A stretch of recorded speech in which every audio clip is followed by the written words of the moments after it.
In a playoff-like atmosphere for a huge battle between the Oakland Raiders and Seattle Seahawks.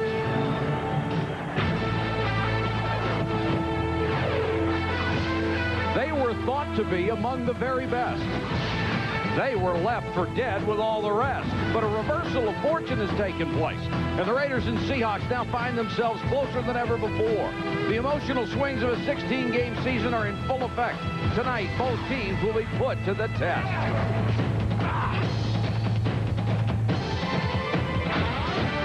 The season is now a 2-game term with no room left to falter. It's the Raiders and Seahawks with the playoffs at stake on Sunday Night NFL.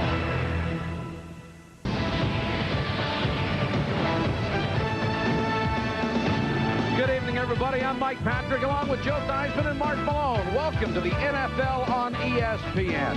The AFC wildcard picture is very clear for the Oakland Raiders. If they win tonight, they're in the playoffs. Anything less leaves it to chance.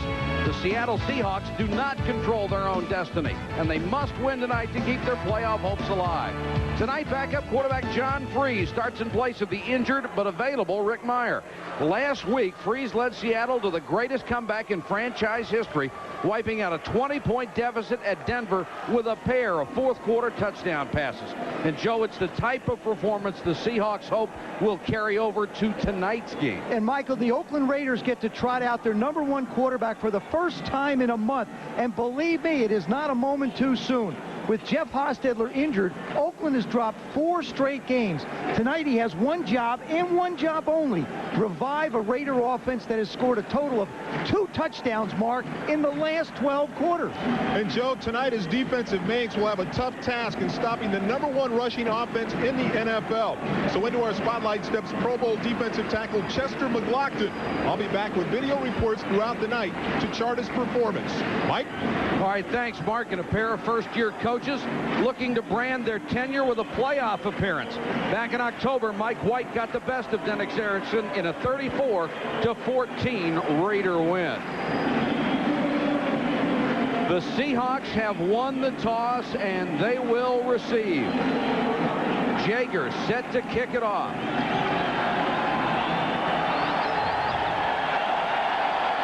Steve Broussard, the middle deep man. From the 4. Has the lane. Broussard across midfield.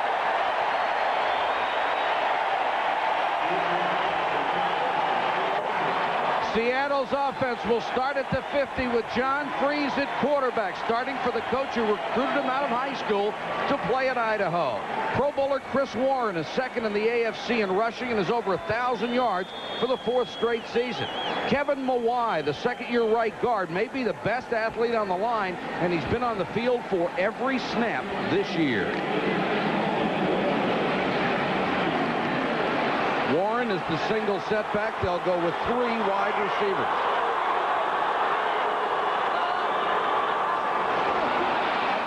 Warren, as a flag is down. Looked like the Raiders jump early, and they've had a habit of that throughout their history. They're very aggressive, trying to make something happen. And it's a team that a lot of people like to use hard counts on. It's a way to slow them down early. Go with the long count and make them jump, make them think about it the rest of the day. Jerry Markbright, our referee tonight. Offside, number 91, defense, 5-yard penalty, first down. For the Raiders defensively, Pat Swilling is poised to become the 12th NFL player to record 100 sacks. He has 13 this year. At linebacker, Mike Jones is making the most of his first year as a starter. He has 89 tackles, #1 on the club. And with 5 interceptions, Terry McDaniel is #2 in the AFC and has pushed his career total to 29.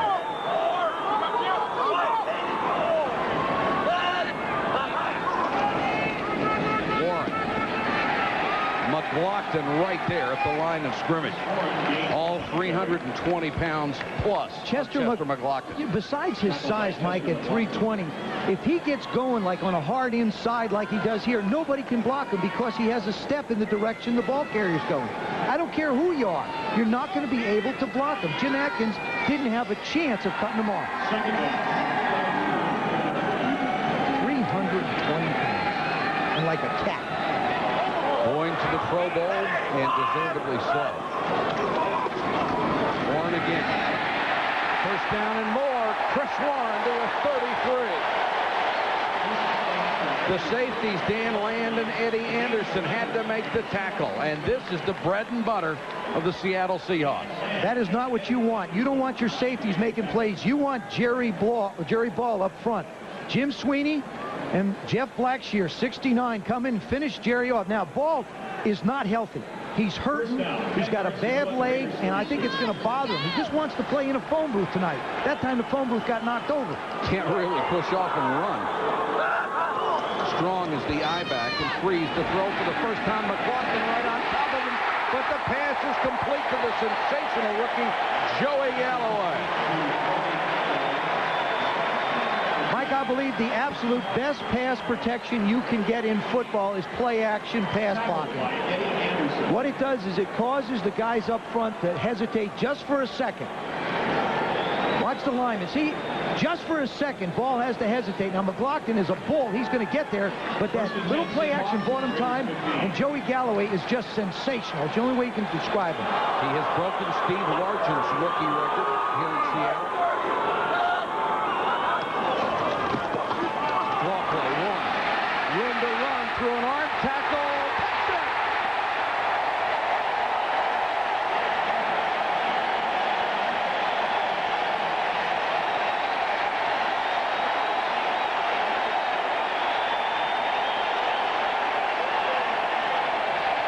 The Seattle Seahawks promised that the enthusiasm from last week would carry over to tonight. And this is we're going to take a look at it, Mike, from our goalpost cam. It's coming right up the middle. The heart and soul of the Raider defense is Chester McLaughlin and Jerry Ball in the middle. They're not in the picture. And the safeties are coming in to try and tackle Chris Warren, who is truly an all-pro. Boy, about 3 arm tackles on that play, and Chris Warren is 225 pounds, and he runs harder than that one. Won't get it done. 7-0 Seahawks.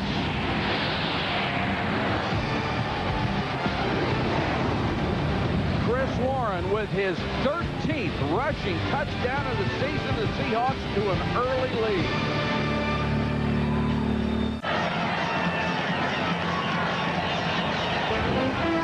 ESPN Sunday Night NFL is brought to you by Sega, makers of Genesis, Color Game Gear, Sega CD, and the fastest, coolest video games ever. By Writers Jeans and Casual Clothes, cut to make real people look real good. And by McDonald's, official break of the NFL. Seahawks took 2 minutes and 40 seconds on their opening possession to score a touchdown against the Raiders defense. Todd Peterson to kick to Napoleon Kaufman and the Rocket.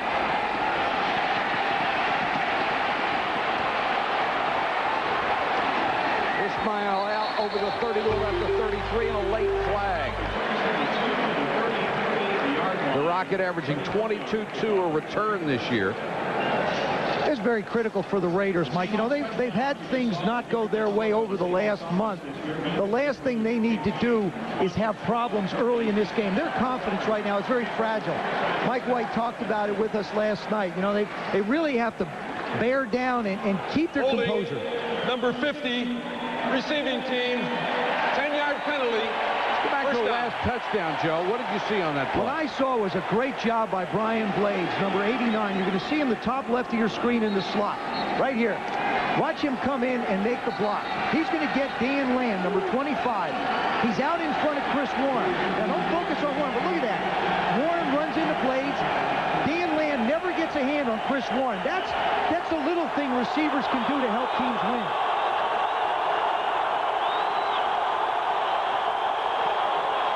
Play action by Hostetler. Throws to Brown, incomplete.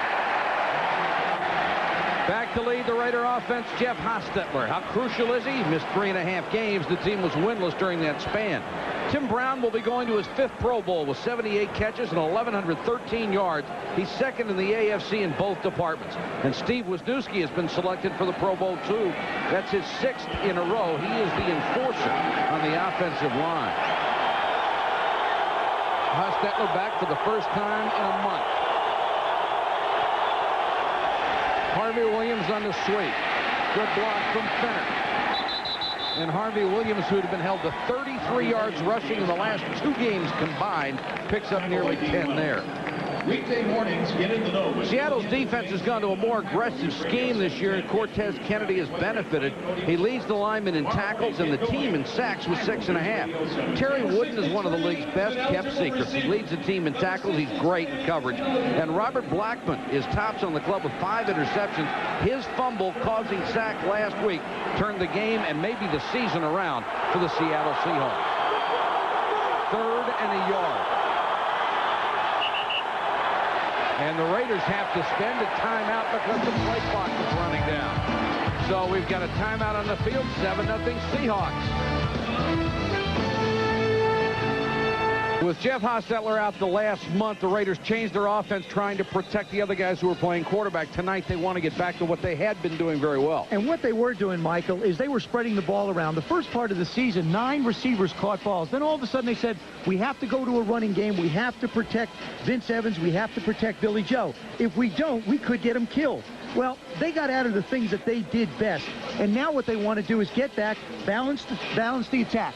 Run the ball like we saw with Harvey Williams there, and then throw the short passes and spread it around. And the other thing is, too, is with Haas back there, Jim Fossil, the offensive coordinator, can pick and choose from a lot more plays than he could before. 3rd and a yard.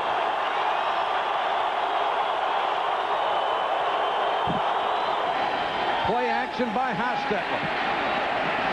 Dumps it up, has the first down, got it to Andrew Glover, and his tight end goes out of bounds. Terry Wooden on the coverage. There's a guy who had caught 23 passes coming in. You know, I like that. I like to go play action the first time either you want to try a deep pass or the first time you want maybe to get a first down.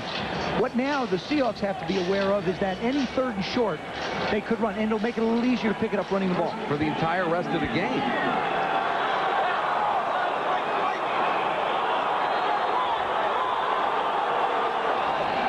Fenner, the former Seahawk, tries to cut back, but a swarming Seattle defense puts him down at the 32, led by Dean Wells, the middle linebacker.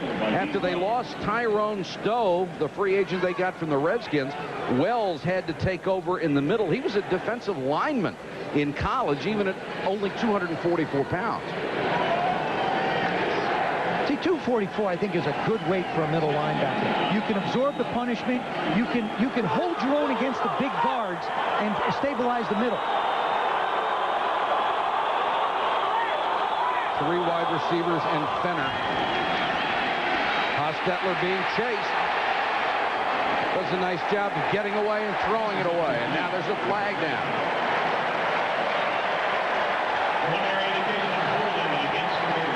Preliminary signal is a hold. Michael Sinclair, the left defensive end, is really a pass rush specialist. He's only about 270, and he's really going to give fits, I think, to Robert Jenkins, number 64 on the right side. Holding, number 64, offense.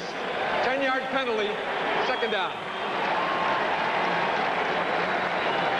Robert Jenkins, number 64, filling in for Greg Skrepanek, who has the flu. Now, there he is. He locks up. You see the hand outside, and then when he tries to get away, he won't let him go. I tell you, when you're singled like that and you're on the edge, there's nowhere to hide. The officials are looking right at you. Fortunately for the Raiders, Jenkins had been working out right tackle, was going to alternate with Skrepanek as they got Gerald Perry back as their starting left tackle for the first time since the season opener.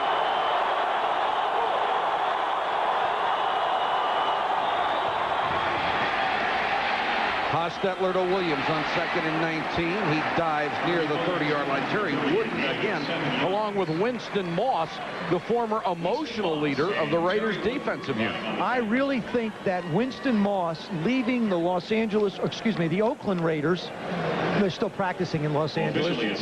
He left the LA Raiders, and he's not with the Oakland Raiders. But I think You got it covered. I do. I think it hurt him emotionally. I think it hurts the heart and soul of their defense to a degree. 3rd and 12.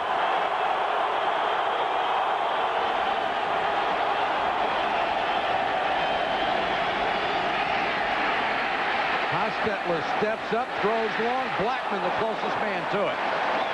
And Hostetler took a rip again. And it was Antonio Edwards, the right defensive end, applying the pressure. But we've seen more and more big man up the middle making things happen. When you get the middle collapse, watch Cortez Kennedy, number 96. He just pushes Perry back and pushes the middle back right in the face of Hostetler, allowing Edwards to come in and make the hit. Joey Galloway, who is 8th in the conference, waits for the punt of Jeff Gossett, who is not having a Gossett-like year, 11th in the AFC. Galloway looked for a block, got it, broke it. Speed kills, and this kid has it. 17-yard return after a punt of 47. This franchise has not been to the playoffs since 1988, so you can excuse them for being a little pumped up tonight. However, none of those outfits is as bad looking as the hat Barry Switzer is wearing today. You mean the duck hunting hat? Ducks from 3 states would come over for that one. And you may get one. The Seahawks need desperately to win this game. Warren. And Chris Warren, the reason this is the #1 rushing offense in the NFL, averaging better than 145 yards a game on the ground. Last year, they were #1 in the AFC. The year before that, #2 in the AFC. So they have just gotten better, as has Chris Warren. And it helps out Dennis Erickson so much, because if you're able to run the football, you can control the clock and you can dictate when you want to throw to defenses. Already over 1,200 yards. 2nd and 6.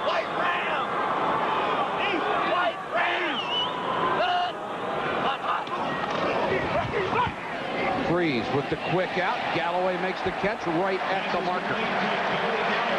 The thing you're going to notice about John Freeze, which is different than Rick Meyer, is Meyer holds the ball a little bit. He's still working on his timing. John Freeze will not hold the football. He will set, he will throw, and he will fire. There's Rick Meyer, who could play tonight. His shoulder is sore, but if he has to, he could go. It's his left shoulder that's injured, but as we've seen with several quarterbacks this year, you hurt your left shoulder, it makes it very difficult to throw with your other. You don't throw it that way. First down, Seahawks. Play action by Freeze. Under pressure, throws. Galloway. Joey Galloway dragged down at the 20-yard line. Caught from behind by Terry McDaniel, but it's a gain of 30. Boy, is he special. The play action helps this out. It gets the underneath coverage up around the line. Terry McDaniel peeking back a little, but he's got to respect his speed. They both stop about the same time, but now Joey will accelerate away from him. Looking for a place to run, and Terry McDaniel does a terrific job of staying with him. Big gain. You brought it up at a meeting last night. One of the things that really helped him was he got in camp immediately and got the benefits of training camp. Back to the ground game is Freeze play action. He throws over the middle. There is a flag down on this play, however. That could be offsides on Jerry Ball. You'll see him move just a little bit inside. The big guy, number 93, a little bit anxious. Or number 91, Chester McLaughlin, excuse me. And Joe, this is a talent-laden defense that is 5th in the AFC, but now offside, number 91 defense, 5-yard penalty, first down. Now they're giving up more than 300 yards a game, and with all the individual talent they seem to have, they're not making the plays when they need it. I think you really hit the nail on the head, Mike. Individual talent. Individual talent does not win football games. I mean, the Miami Dolphins are a classic example of that. You have to play well as a cohesive unit. That's what they have not done. Galloway and Blades, the wideouts.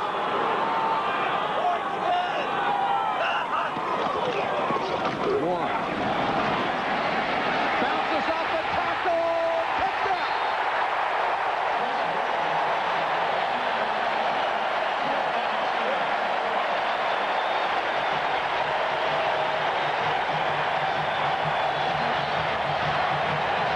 Again, it's It's a great run by Chris Warren, but it's a lousy job of tackling. You're absolutely right. You usually block to about 4 yards for somebody. Now, blocking is about 4 yards of the line, and they do it right there. There's 4 yards. There's the pile. But where is there a Raider? There's a missed tackle by Swilling. He's the only one nearby. But what a terrific job. They just fire out. Look at the center of that line. They create piles. I mean, the only guy that Chris Warren runs into is one of his offensive linemen. Todd Peterson with the point after. And the Seahawks trying to make a statement early at home. They're up 14-0. Up play. He's worked out hard inside here. Splits the double team, works down the line of scrimmage, makes the play, and then how about this? Puts a double team again and puts the hit on the quarterback. But here's where he gets in trouble when he works outside. When he works outside, he leaves a big hole inside for the draw play. That's the first touchdown. Mike? All right, thank you, Mark. And that guy is going to be a great player for a long, long time. He's got a wonderful attitude and just a world of talent. Got to get some help from his friends, though, Mike. He can't do it alone. Peterson kicking to the Rocket and the rookie. And it's the Rocket from the 8.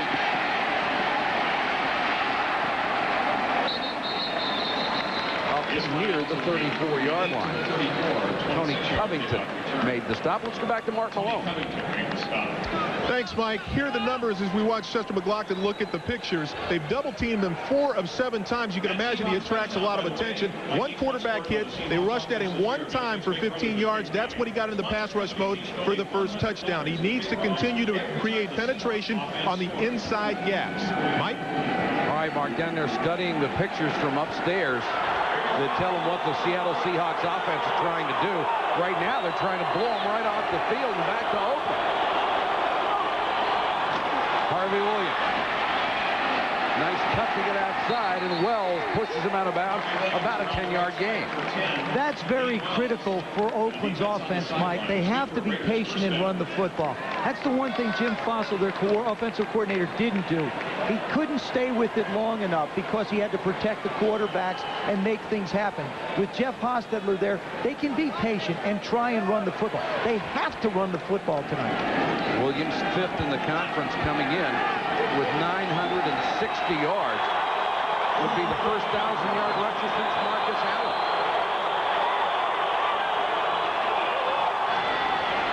Williams hit in the backfield and dropped Cortez Kennedy with the penetration and the tackle around the ankles.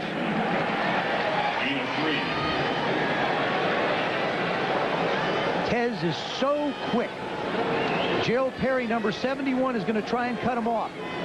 But he can't get to him. All he can get is his right leg, and he's got such great quickness inside. Here's a guy, he plays tackle. He doesn't move around. He gets people pounding on him all the time and shows up and makes plays every game. 2nd and 8.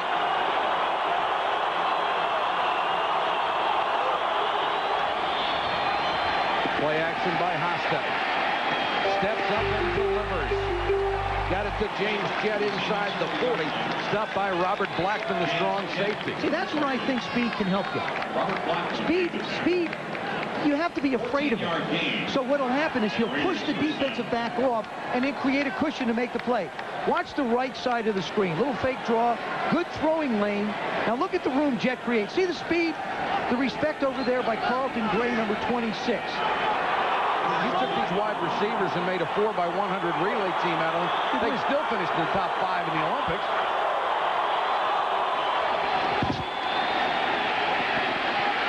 Hostetler held it as long as he could and then got it to Andrew Glover. Winston Moss with another tackle. Winston Moss, the tackler. This is the trait that Hostetler saw in this offense to spread it around. And he said if things hadn't changed, he might not be back this year. He nearly got killed last season. Yeah, and, you know, early in the year, he hasn't been really hit that much. I mean, he was only sacked 21 times before he went out.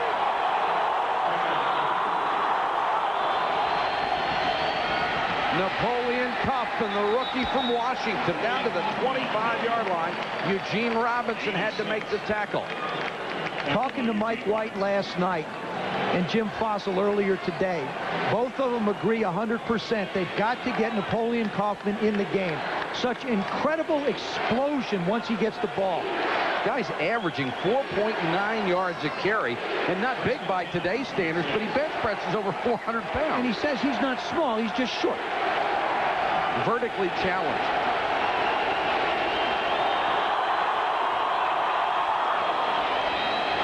Toss to Kaufman. Chased out of bounds at the 24. What a heartbreaker earlier today for the Indianapolis Colts against the Chargers. Chargers still alive, and Colts are too. They just need to win this next one. Colts still alive too, but hats off to Bobby Ross to keep that team together and bring them back. 2nd and 8. Hostetler down the middle. Contact before the ball got there. And no flag. Well, Carlton Gray is going up to make a play on the ball. That's why they don't throw the flag. Gray against the Rocket.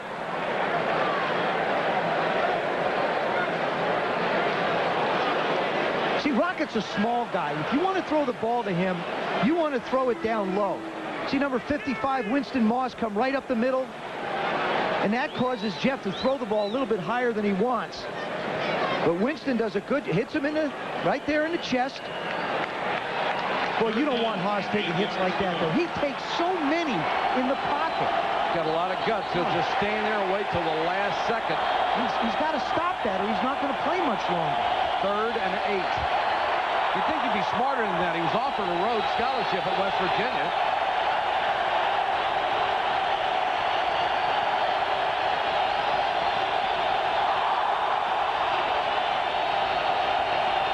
Another blitz. Great protection over the middle. Incomplete. Knocked away by Selwyn Jones. Tremendous defensive play. That's great coverage in the secondary. When you come with that many guys, they pick it up. You've got to be man-to-man. Offensive line did their job. This is one of those things you've got to give credit to the defensive back. Look at this line. They set perfect. They're tough in the middle. They give Haas the pocket. He makes the throw, and that's just a great effort. He just throws a little bit behind Darryl Hobbs, and incomplete. Jager for the field goal from 42. It's good. And with 2:57 to go first quarter, the Raiders finally get on the board. They trail 14-3. Big drive for the Raiders, Mike. I think they needed that emotionally and psychologically. They couldn't turn the ball back over to Seattle without having something good happen on the drive. Okay, defense, settle down, stop them. We're in this game. That's what you're thinking on the sideline. The Swami getting a little free advertising. He's worshipped everywhere. This isn't bad. You can do it indoors. I like the Swami hats they have. Now, if you saw a Swami like that, like in Buffalo, oh, yeah, now there's some guys. That's dedication. And, you know, if the Raiders can win and get in the playoffs, they're going to have to go to places like Pittsburgh and Buffalo probably. So they need this guy not to take the hits like he took on that last series. I'll tell you, the team that would not mind the trip to the playoffs, whether it was Buffalo or not, would be Seattle. They haven't been since 1988.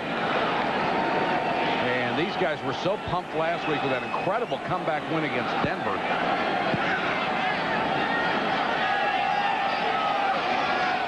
Broussard from the 6. Had a big return last time. Same spot, same thing. James Trapp made the tackle. The ball came out. Raiders signaling they have it, but the officials haven't said yet. No, it's not Raider ball. It's Seahawk ball. The ball was on the ground, got kicked out of bounds, hit a Seahawk out of bounds, and came back in. It'll be Seahawks ball. A 55-yard kickoff return. That time they had some help. Forward and out of bounds. Return to the spot of the fumble. First down, Seattle. Boy, Dave Arnold, the special teams coach, is excited. But watch this. Guys are going to make blocks, and then they're peeling off and making other blocks. Look at the convoy he's got. Trapp does a nice job of not quitting. Now the ball gets kicked out of bounds and then bounces back in. It's fumbled forward. Actually, should be down at the spot. But everything else after that is moot. Great field position for Seattle. They start at the rate of 39. And here comes another dose of Chris Warren. McLaughlin out there trying to strip the ball from Warren. And Albert Lewis came up from the corner to make the tackle.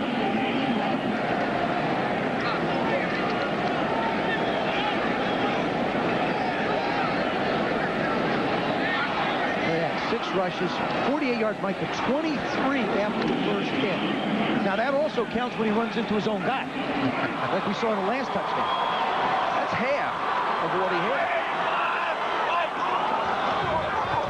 Breeze, another quick step to Galloway. Galloway down to the 25, neck tackle by Terry McDaniel. And he is not working against just some slug out there. Terry McDaniel is a great corner and a Pro Bowler. He's going to the Pro Bowl, and Joey Galloway will be there soon. Terry takes an inside, but Joey does a good job of freezing him and using his hands. This, you know, he's not a rookie. He must have stayed in college a lot longer than people think. He's too mature in his receiving skills to just be a rookie. Breeze, the poise of a veteran. Saw his receiver perfectly covered, didn't want to take a chance and threw it away. Intended for Tracy Johnson in the flat, but Albert Lewis was right there. John Freeze realizes where he is on the field. He's on the 26, 25, 26-yard line. He's not going to take a sack here, Mike. He's just not going to do it. He hasn't taken them all year. He's only been sacked once. Look at that compared to Rick Myers. 69 pass attempts, 1 sack. Rick, 384, 40. McKnight, number 82, checks in as an extra wide receiver on 2nd and 10. And they go with the draw to Warren. Shakes the tackle, dives forward near the 20-yard line.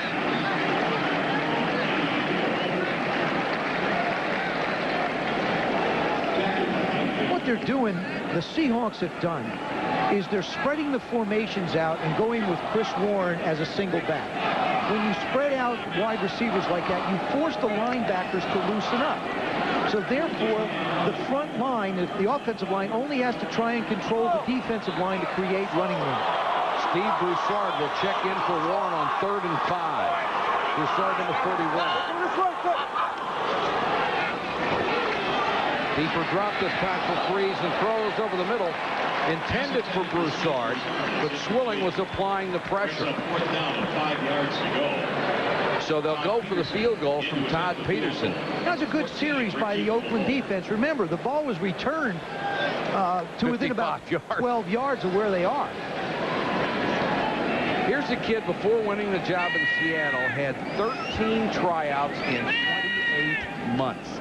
I mean, he has banged around all over the NFL. And what he has done this year, 19 out of 24. This one will be from 39 after they lost John Casey. And it's true. So Seattle answers the Raiders field goal with one of their own. And the lead is extended back to 14 points. The Seahawks are in territory they're not used to. They're playing late into the season. They're leading the Raiders and have played very well. What scares you a little bit is how this football team is going to handle this prosperity. I mean, are they going to start to say, well, when's it going to fall apart, or are they just going to keep on going forward? It's something to watch as this game goes. The other thing they're not used to, they have a sellout crowd. This is the first time this year a game has been on local television. They've had to black out all the rest. Dennis Erickson, of course, the prodigal son, returning to the great Northwest. Born in Everett, Washington, just a few miles up the road. And they love him here. Welcome back to the Dome. 17-3 Seahawks.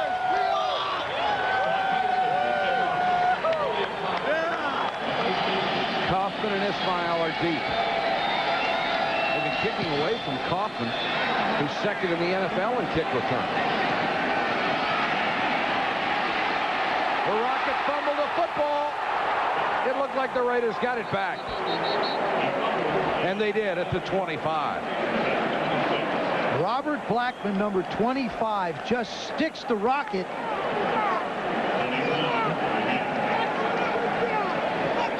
Tony Brown, a backup corner, was the one who got the hit. He's trying to high step away, and there goes the hit by Tony Brown. 29. Put the helmet right on the ball.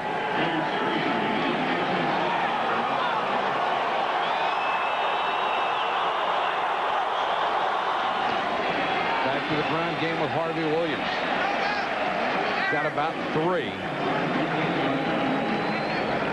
Williams came from Kansas City, said he'd always been a Raider fan and liked that silver and black attitude. And he has played very well for them.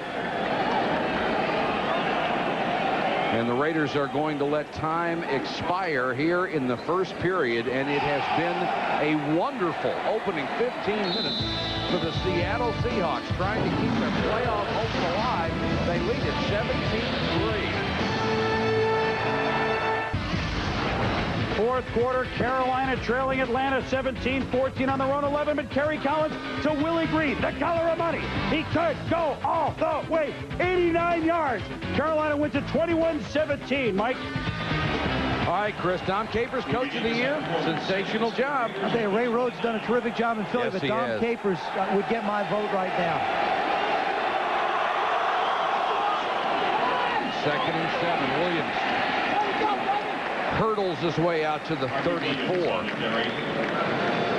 Tackled by Corey Harris. Raiders get a boost with Gerald Perry returning this week. The 8-year veteran out of Southern, starting left tackle, broke his arm in the opener.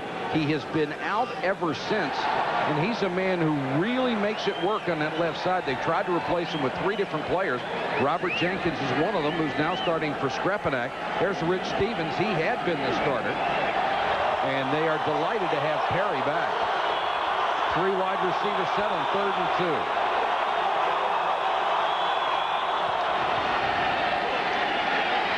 Hostetler with plenty of time, throws to Brown. He's got it for the first down. Wells was there, Robinson was there. There's a flag down back by Hostetler. That's why he had so much time. You know, 3rd and 2 like that, Mike, I don't, you run 2 big running plays. I think people are thinking, why don't you run it again? And I'm thinking the same thing. Illegal hands to the face. Number 67, offense. 10-yard penalty. 3rd down. That's Dan Turk, the center. Working on Cortez Kennedy, number 96, right in the middle. Here comes the Tez, and there it is. Got his hand in his face mask and keeps it there forever. And he can't be, officials can't miss that. So now it's 3rd and 12, and the ever penalty-plagued Raiders have put themselves in a hole again. Of course, hard to fault the call. They got the completion, just had the penalty hurdle. Brown is the motion man. Blitz. And Hostetler throws short. Tried to get it to Kerry Cash, but he was blanketed by Blackman. Hey, you know how I feel, Mike. 3rd down and 12, 3rd down and 15. Throw the kitchen sink at the quarterback. Make him try and get rid of the ball quick. I'll guarantee you, if you do it 10 times, he might complete it once. You advocated that theory a long time before anybody was doing it, and I think it was because when people did that to you, you saw how effective it was. I know I have to throw to hot receivers, and I know they are only going to gain about 6 or 7 yards. Galloway, who has an 89-yard punt return for a touchdown this year, the longest in team history. This is a very short kick. And takes a bounce back the other way down at the 45. Only a 31-yard punt from Jeff Gossett.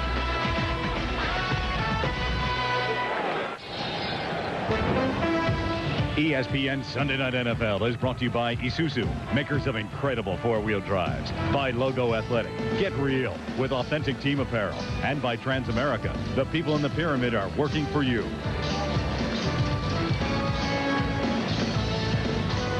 Seattle with excellent field position after a poor punt. They start at their own 45-yard line. Oakland started on their own 25 tonight. Seattle's average starting right around midfield, their own 49. Number 86, Rob Thomas, is in as a wide receiver to the near side.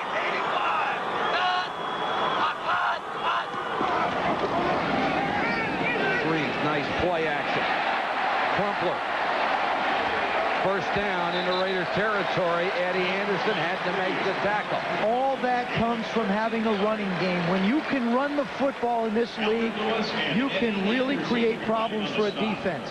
Simple play action pass. Crumpler number 87 at the line, blocks down on, and then slides out. That was Anthony Smith. You forced Eddie Anderson to come out and make the play, the strong safety. Tell you what, John Freese may be tough to get out of there. 5 out of 7, 76 yards. He's been extremely efficient. Play action. Unload. Galloway, touchdown!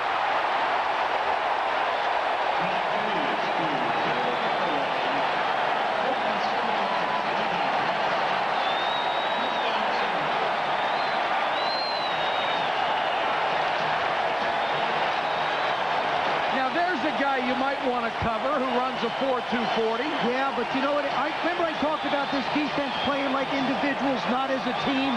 Terry McDaniel, the left corner, thinks he has help. There's a miscommunication by the defense. See number 36 up top? He stops. He just stops. Joey Galloway, there isn't a Raider within 15 yards of him. The cone is closer than any Raider. And I'll bet that McDaniel was right. He expected a safety to come over, and nobody came. Peterson with the point after. A 43-yard bomb for a touchdown. It's 21-24-3. The Raiders must be stunned. They are being hammered 24-3 second quarter here in the Kingdome. There's two guys. There's Eddie Anderson right there. That's Terry McDaniel. He's going to go back. He bites up, and Joey Galloway just runs down the field. Terry McDaniel's got to believe he's got help. There's no other way to explain it. And Joey Galloway says, thank you very much. Yeah, so did John Freese. That's the easiest touchdown Joey Galloway will ever get. Going back to last week against Denver, Seattle's offense has scored on 7 straight possessions, and Rick Meyer has been out-injured. John Freese is the guy who has been doing the job.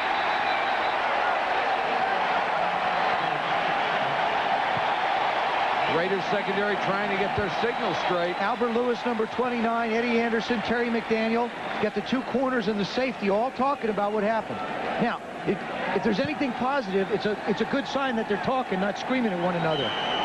Joey Galloway is just, 5 catches, 108 yards. We only have 12 minutes to go in the second quarter. He apparently likes playing against the Raiders. I love visiting with him. Rick Meyer watching it all happen, saying, I wish I was a part of it. The Raiders have to do something to stop the bleeding. Kaufman. And Joe Nash, the 14-year man, chases him down from behind. When Joe Nash was a rookie, one of the assistant coaches told him, if you get too settled and you buy a house, you get fired. You know what? He's never bought a house. He's been here 14 years. They've tried so many different people to bring in and take his job, and all he does is just stay here. Here's a guy who follows advice to excess. 2nd and 7. Kaufman, nice hold. First out across the 35. He's got the first down. Michael Sinclair made the tackle. I like the fact that the Oakland Raiders are basically unaffected by what's going on. Offensively, they're going to run their game plan. They're going to do what they have to do, and they're making plays. Watch the offensive line pick up the blitz inside. Wisniewski does a nice job on Winston Moss and creates the hole.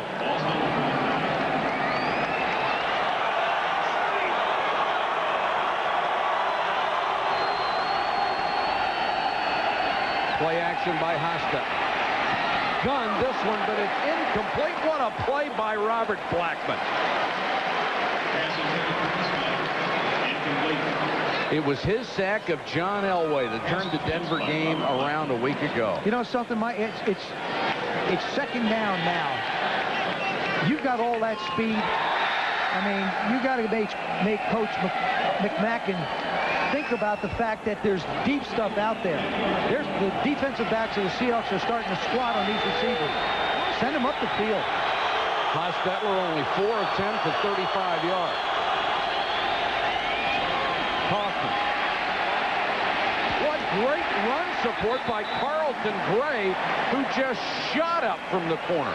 And, Joe, that begs the question, how do you ignore Seattle's speed at wide, the Raiders' speed at wide receiver? They haven't gone up top. Until you prove to me that I have to respect what you have, I'm going to jump everything you throw. I'll guarantee you, Terry McDaniels and the secondary of the Raiders are going to respect Joey Galloway a little bit. A lot. Yeah, and now you have to try and make the first down. One of the first 2 downs, I think you have to challenge him a little bit. 3rd and 10. Brown and Ismail to the same side.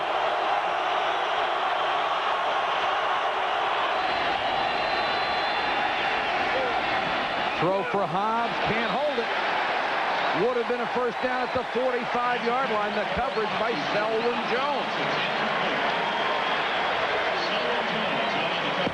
Mike White just trying to push a button right now that will work.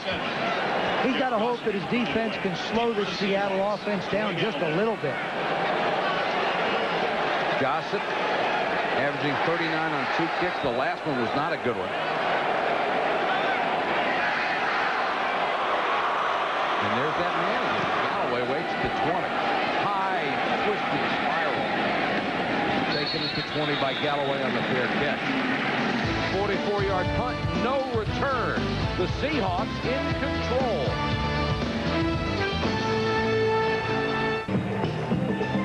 One of the most beautiful downtowns in all of America. Downtown Seattle, especially at Christmas. It is just spectacular. And it really helps if you like traffic, too, because they got plenty of that.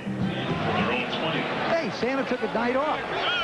Why not? He deserves a night off. He's been packing all those gifts, getting those sleighs ready. The Seahawks have been unstoppable. They take over near their 21. Pushed out of bounds to the 25-yard line. Dan Land forced him out. Boy, who cares? That's right. When you're talking about the Raiders, there is the ultimate dislike for this team in Seattle. Maybe because the Raiders have beaten them 10 out of the last 11. The Raider guy with a Santa hat on just doesn't look right. No. For some reason. All they want, they getting a bunch of Seahawks tonight. Some of these people are very creative and very good at what they do. 2nd and 4. Warren. One of the few times does not find running room, about 1.5 yards shy of the first down. John Freeze has done a wonderful job moving the ball around. Now, you talk about getting rid of the ball quick. See, he's completed 3 of 5, but look at over 15 yards. You don't have to hold the ball long to complete long passes. 2 for 2 to the right, obviously, the touchdown to Joey Galloway, and 1 for 1 down the middle. That's the biggest misconception about throwing the ball deep I think a lot of people have. You get rid of it quick. The guys get there and take it further for you. Especially with the speed of Galloway, you better get rid of it quick. Play clock winding down, and Seattle will take a timeout. The other thing about Freeze that people forget, he was highly regarded by Bobby Beathard coming out of college. And when you have that stamp on you, that's pretty good for just about anybody in the National Football League. Was the starter for a year, then he got hurt, and Beathard finally got Stan Humphries to San Diego, and he never had a chance to get his job back. Then he went to Washington last year, started 4 games, but of course they made the commitment monetarily to Heath Schuler. Gus Farratt played well, so they had the 2 young kids. And, you know, it's almost been a little bit of an unlucky situation for John Freeze. Now he's here, and he's playing in place of Rick Meyer, who probably will be the starter. Just got the big bonus renewed, so they made the monetary commitment to him. And, you know, he'll be all right, but he's really like a rookie. He never threw the ball a lot in college, needed these couple of years to throw the ball. Now he's got to be able to mature and develop. And for the immediate future, at least, how would you take John Freeze out of the lineup after the remarkable 4th quarter he had last week and the way he's playing right now? If you're winning and headed toward the playoffs, how can you make a change? I still think you go back to your starter when he's ready. Broussard checks in on 3rd and 2. Freeze, short set, completion, first down at pass at the 41 to Carlester Crumpler. Greg Beekert, the middle linebacker, had to make the tackle.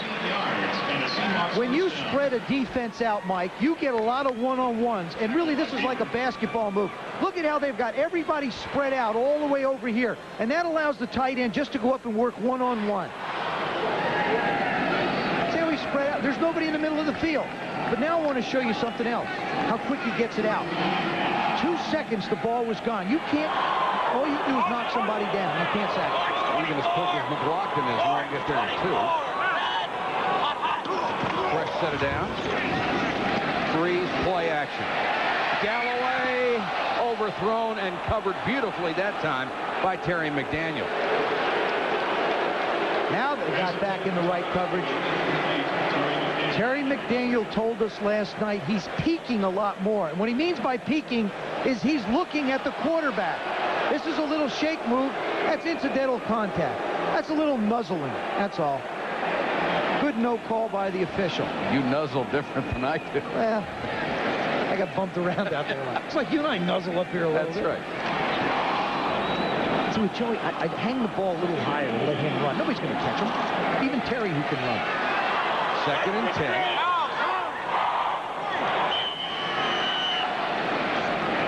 And Freeze almost beaten by the play clock again. We'll have to use a timeout. We talked about Oakland wanting to mix it up. Well, Dennis Erickson and his offense, they have not thrown 2 consecutive passes all night.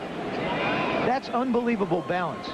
Or excuse me, more than 2. What they've done is they've thrown 2, but not had to throw more. It's a nice way of balancing your offense. So you really, the defense is in there. I don't know what you're going to do. You talked to Rick Meyer extensively the other day, and I know as much as he wants to play, he showed a really good attitude because he wasn't whining about the change. No, has never complained about it. He understands he was hurt. He didn't get a chance to work, and consequently, he understands the business.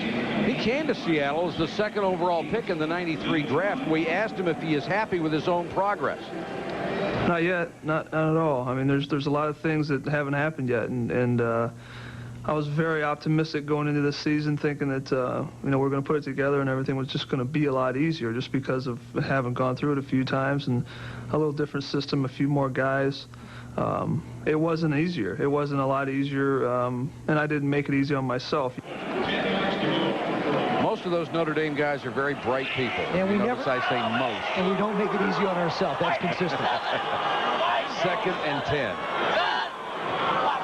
Raiders show blitz and they come with it. Warren runs right through the hole they vacated. Cross midfield, still on his feet to the 45. He is a load. You know, Mike, if you've got a mobile home on your team, you may as well find one. That's what House Ballard is. Number 75. Here comes the House. He's going to clean for him and just get on the back of the house and follow him right up. There goes the mobile home. He used to be the big house. Now he's the little house on the prairie. Lost about 15 pounds. Chris Warren, 10 carries, 75 yards here in the first half. And 2 rushing touchdowns. 7:46 and counting. Seattle just dominating their hated rival. Play action by Freeze. Boy, is everything working or not? Carlester Crumpler, first down. You know what this looks like to me? During a week of practice, you throw what's called 7-on-7. That means it's your wide receivers against the defensive backs and the linebackers, and you do it with no pressure, and you should complete almost all of them. That's what it looks like John Freeze is running tonight, a 7-on-7 drill. All set up by the run. All set up by the run. They've had 22 plays. They have 220 total yards.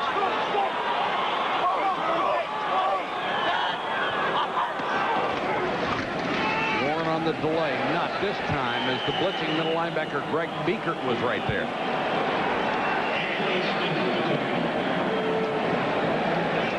Bob Bretkowski, Seahawks offensive coordinator, wide receiver coach, calling the plays. Only 3 Seahawks have touched the ball tonight outside of the quarterback. Galloway, 5 catches for 108 yards. Crumpler, 3 catches, 37. Chris Warren, 11 runs for 75. I'd keep calling those 3 guys' numbers. You know, a guy who hasn't really caught the ball and has been a big part of their offense is Brian Blake. Ricky Kroll, number 88, in as a wide receiver. Blades, right on cue, makes the catch down to the 28-yard line. 4 wide receivers, forces the Raiders to go back and play pass and play a zone, and then just let the little guys make moves. Blades in the slot up top right. They read the zone. McDaniel runs off. He just breaks out in the soft area. Force Dan Land to come up and make a play. 3rd and 4. To me, this is a huge play for the Raider defense. You're absolutely right, Michael. They're already down 24-3.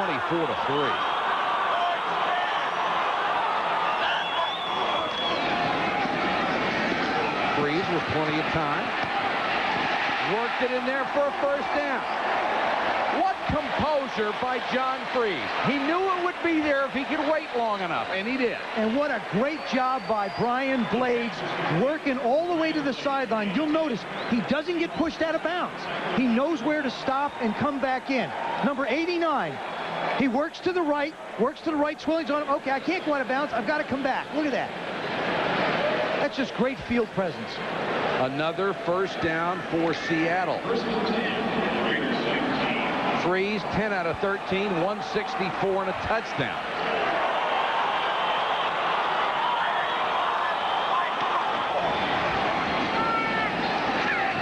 Freeze dumps it to Blades to the 3. Mike Jones made the tackle. Ladies and gentlemen, this is surgery without the benefit of anesthetic. Unfortunately, the Raiders are the ones that have to see it, and you can see the pain on Mike White's face. Play action fake, inside receiver. He's just going across the field. Just goes underneath, uses the official, turns up the field. Mike Jones can't catch him. 1st and goal at the 3.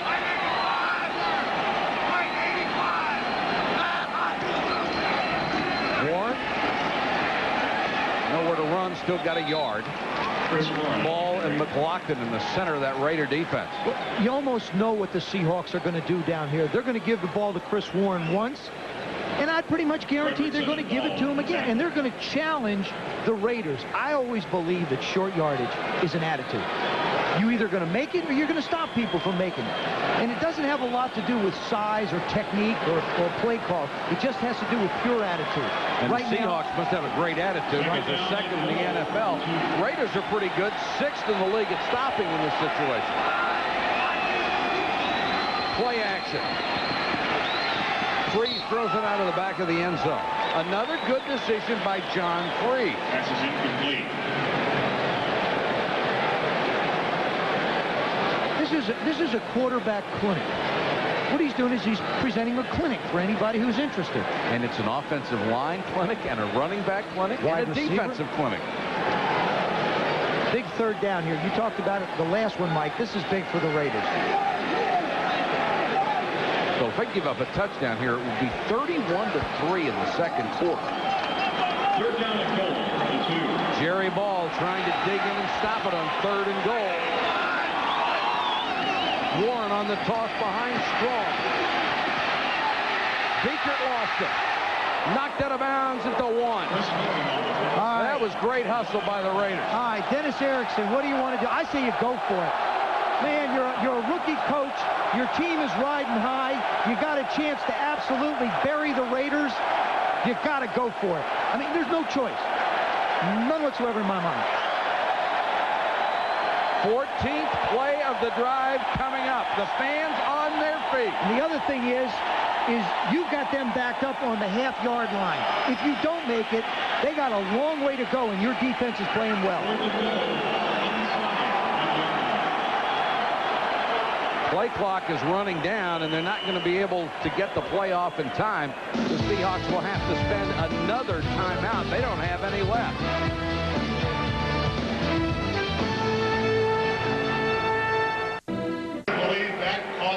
Two first-year coaches battling for a playoff spot, and right now Dennis Erickson on the left has a big edge up on Mike White, and Erickson has thought better of it and decided to go for a field goal. I say better, that's not making a judgment, but he's at least changed his mind. The field goal would put him up 27-3, and I like the call. Well, you know, it's hard to disagree with it. I mean, you're putting points on the board. I just think that there is a case to be made going the other way. Oh, it's not like you're on your own 29-yard line. Right? No, you're right, with a duck hat on.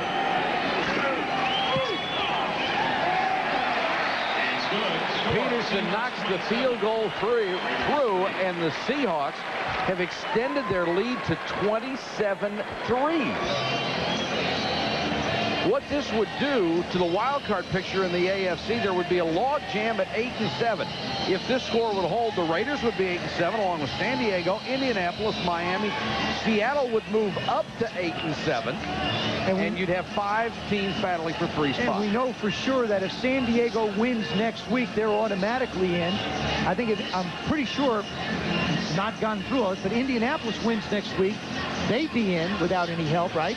I believe so, but everybody else needs help. All right, let's check in with Mark Malone. Mark, what do you have? Well, thanks, Mike. Chester McLaughlin in our spotlight. People have called him the next Reggie White of defensive tackles, and when you choose to single block him, you can't stop him. Look at this.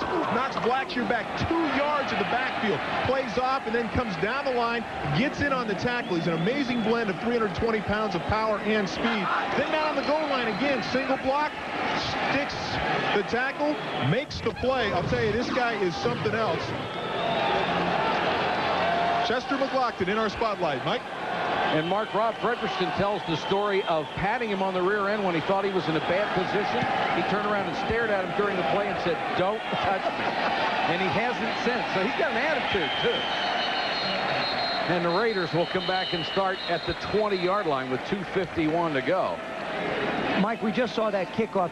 Remember last week in the Denver Bronco game, Glenn Milburn, the special teams of the Seattle Seahawks gave up 220 yards in special team yards last week.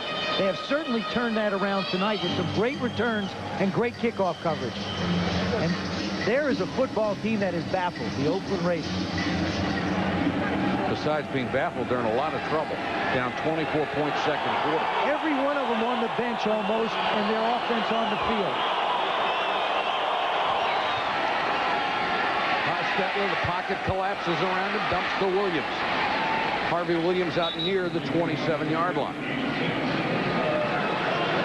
Tackled by Terry. Well, you can bet after the Seahawks experience last week with that huge comeback against Denver, they are not going to let up. They know it can happen. Oh yeah, they realize they were on the good end of it. They don't want to be on the bad end.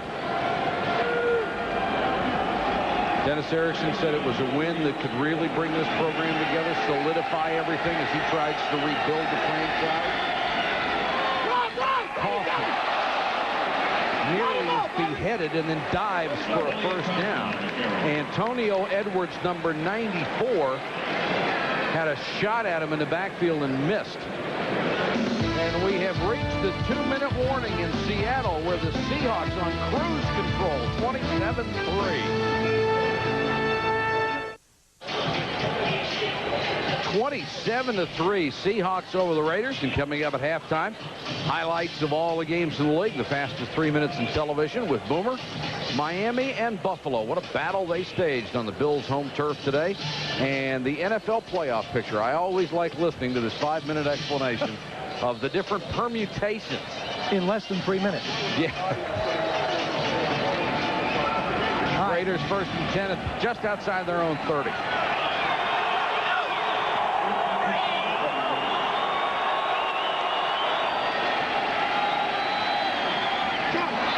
Can't hold it. Pass was right there. See, this is Hostetler's working this thing the right way. The way you work in a 2-minute drill is I think you work underneath. Make the linebackers come up and collapse on the underneath receivers. Would it be backs and tight ends? And then try and get the bigger yardage to the wide receivers after you get the people coming up. So work underneath to start and then long. Short and long. Haas has hit only one of his last 7. Is 5 out of 13 overall. Play to Kaufman. Boy, does he accelerate. Out to the 38-yard line where Terry Wooden makes the stop. Oakland Raiders still have 2 timeouts left, so they really don't have to rush. This is a modified hurry up. Tim Brown has not caught a pass in the first half of this game. Glover with another catch near midfield. Same Clock thing. running, 1:28 left. Yeah, you wait till you get down to about into the 40s to use your timeouts. Haas doing a nice job. Everybody up on the ball. Not wasting any time. 4-man rush. Hostetler shovel past to Kaufman. Turned a sack into a 3-yard gain, and now he used a timeout. Yeah, see, that one might have been one where he wanted to get rid of the ball. Just throw it out of bounds. Save the timeout. You get a minimal gain, and he could have just let it go. You got to remember, he's been off for a month. I mean, you don't all of a sudden jump back in and have everything working the way you want. He hit the 5 steps, stepped up in. There's the 5-step drop, steps up in. If it's not there, get rid of it. Throw it at one of the markers. Instead, he like Haas is, he's just going to try and make a play. That's in his nature. And it wasn't like he was just nicked up either. The left shoulder, which was injured, they said he couldn't bench press 10 pounds on the left side of his body. The first time these teams played in Oakland, these guys had huge games. Look at Hostetler, 333. Harvey Williams ran for 160, and Tim Brown caught 5 passes for 143. None of that is happening tonight. And remember the thing about that. That was the 5th game of the season. The Seahawks really didn't start to gel defensively till after the 8th game. So the Hawks were still trying to learn about one another. Harvey Williams comes back in on 2nd and 7.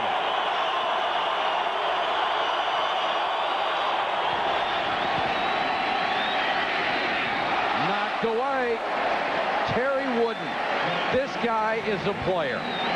6th year out of Syracuse, a 2nd-round draft choice in 1990. He is not flashy. He doesn't get the attention because he doesn't get sacks. The only reason he doesn't make it to the Pro Bowl is because Seattle doesn't have a record that would indicate that a lot of guys should go. He's a Pro Bowl type player, yes, he is. And we'll get there at some point. The Hawks just have to win more ball games.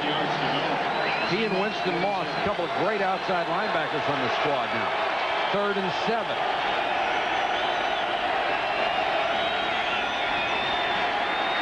Williams in the flat.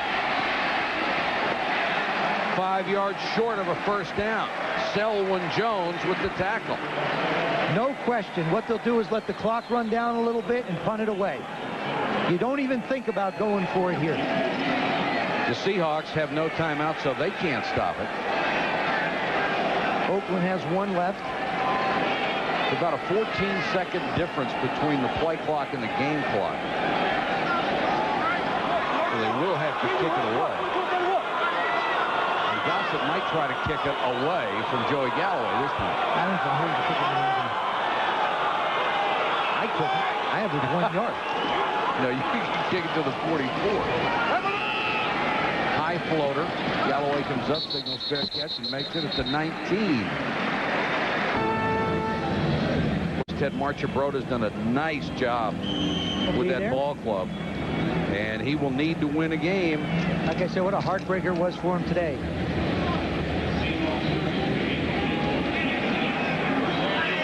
Seahawks take over from their own 19 with a tight formation. Very satisfied, going to the locker room with the big lead.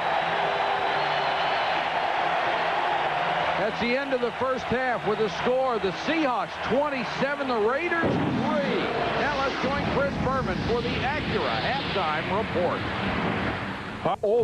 The Oakland Raiders 27-3. Can the Raiders change their fortunes, or the Seahawks continue to make mincemeat of them? Back up to the Kingdome, to the gang in a moment. This halftime report is presented by Acura, who invites you to test drive the exciting new TL Series.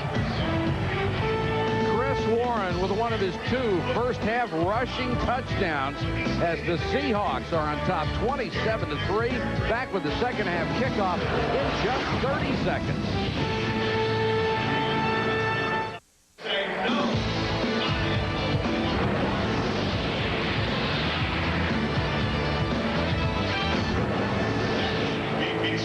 Ready to start the second half. The Seahawks in complete command, 27-3 over the Raiders. Let's take a look at the first half stats. Interesting that both teams had 31 plays in the first half. It certainly didn't seem that way. Yeah, and every time the Seahawks got inside the 20, they scored. But look at the passing yards, 178. And the average start, the Seahawks at their own 39, thanks to a couple of big kickoff returns, some great coverage.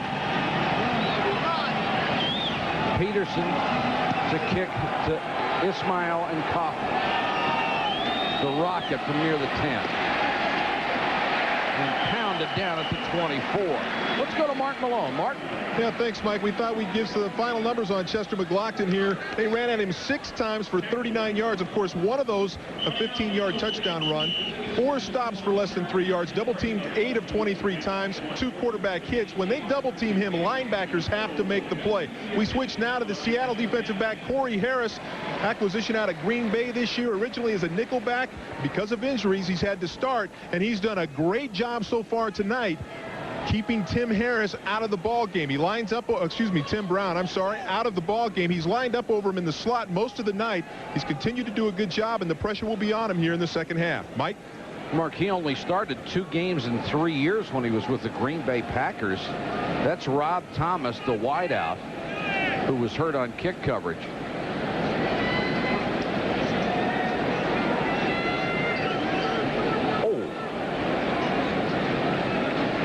A forearm and an elbow right in the chops. Gets his head bent back. Of course, you hate to see that. You hate to see anybody get hurt.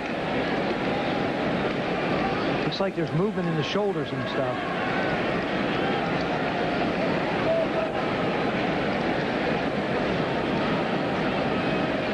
Thomas has been in there a lot tonight as a 3rd wide receiver and a good sight here, able to sit up. Yeah, he's up. Looks like he's moving everything. Man, that's scary. It can be an extremely violent game at these weights and these speeds. Oh, really? Dave Arnold, special. Thank you, Mike, for sharing that with me. I didn't know that. You have a short memory then. You know something, Mike? I'll tell you something. You could get hurt at this game, too. Yes, you can. Found that out the hard way. Fortunately, and not to make light of this, he may only have had his bell rung, which is not the most pleasant experience in the world. It's nice to see him smile. Yeah, but, you know, he's not sure he's here. No. That's the thing. Got that little teetering walk. I'm fine. Just tell me who I am. You know, the thing is, too, is when 2 people have you, that's an indication you're not real steady on your feet. Like, if only one's holding you, you're okay. The Raiders take over near their own 25, and every possession becomes critical. Comes to reverse to Hobbs, and Hobbs is going to throw. Wide open, Ismail, he dropped it! Holy cow! Beautifully designed play, perfectly executed, and he drops a touchdown pass. Darryl Hobbs was a quarterback at Santa Monica City College. He used to throw the ball to Isaac Bruce. Here's the pitch to Harvey Williams. Hobbs sets, and he just hangs it up. It's not overthrown. You don't want to miss that. And the Rocket just lets it go. Perfect throw, would have been a touchdown. Blackman was beaten by 10 yards. Here is Derek Fenner, who had the best year of his career in the league as a Seahawk. Here's another look at it. Unbelievable. Look at him set. I mean, that's good-looking form.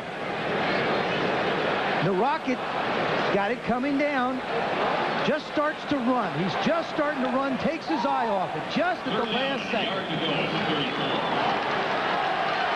He said this week, your whole being has to be ready to play when you come into the NFL, and at times his hasn't been. The Raiders trying to get a first down out at the 35, and it appears they do with Harvey Williams. Major disappointment in the Canadian has come down here, and the Raiders are waiting for him to break out. He was a 4th-round selection because he chose to go up to Canada. You know, it's the kind of thing, it's early enough in the half. You know, you almost feel like you got to make a play now. You got to bail the team out. I think that was the one, Joe. Hostetler straight back. Tim Brown. And he's got a first down up at the 46, and the offense looks a little more in sync. And Eugene Robinson and Tim Brown pushing each other a little bit. The first grab of the night. That's what I was going to say, Mike. The first half, the Seahawks did an excellent job of keeping Tim Brown out of the offense. You see Corey Harris, number 30, just shadow him. He's out and makes the play. Carlton Gray was waiting for him. They're going to have to try and get him the ball more. Going to his 5th Pro Bowl. Williams on the draw, a lot of room. Harvey Williams to the 40. Harvey Williams, 45 yards tonight, has gone over 1,000 yards. The first Raider since Marcus Allen in 1985. And you wouldn't know it over the last couple weeks. He got 5 yards 2 weeks ago. What, 26, I think? The other day, Al Davis. And he's waited a long time for somebody to erase one of Marcus Allen's records.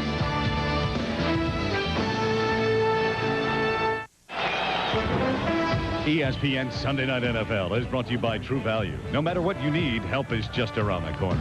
By Cadillac and your Cadillac dealer, creating a higher standard. And by Motel 6, for a clean, comfortable room at the lowest prices of any national chain. Stay at Motel 6. Seahawks 27-3 over the Raiders. Oakland driving. 1st and 10. The Seahawks 40. Hostetler over the middle. Ball comes loose. Still loose. Still loose. Corey Harris. He's gone.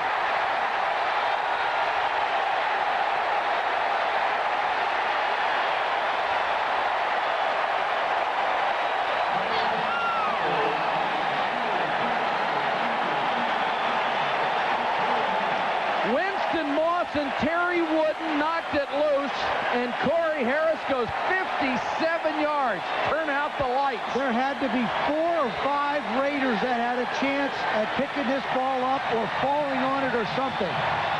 Cash is in the middle. Both feet down. It's a good catch. Ball comes out. Now the Raiders. There's one has it. There's 3 of them around it. There's 3 more. Corey Harris just patiently picks it up. You see the hit. Follow the bouncing ball.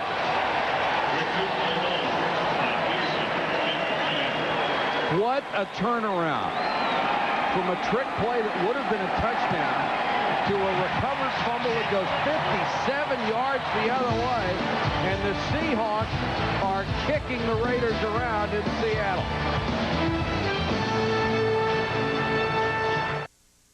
Seahawks 34-3, and Joe, I don't know if that last play was a catch. If they had that technical advice in the old days called instant replay, I don't think it would have been either, Mike.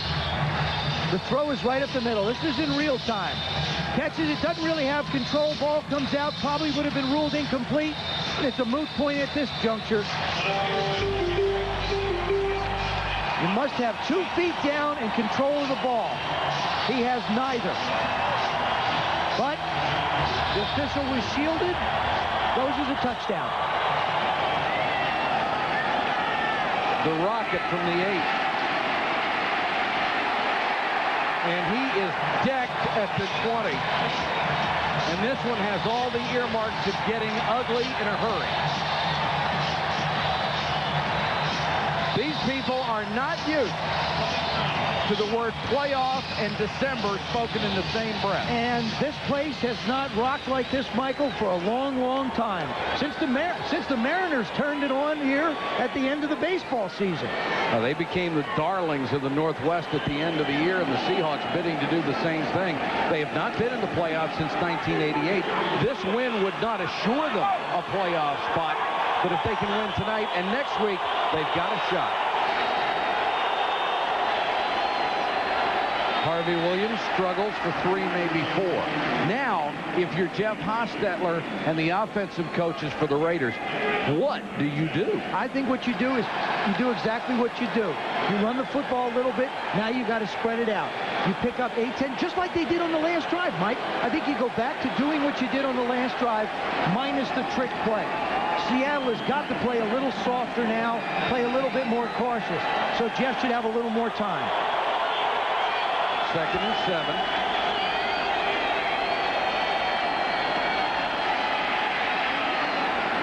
Hostetler throws between Glover and Brown.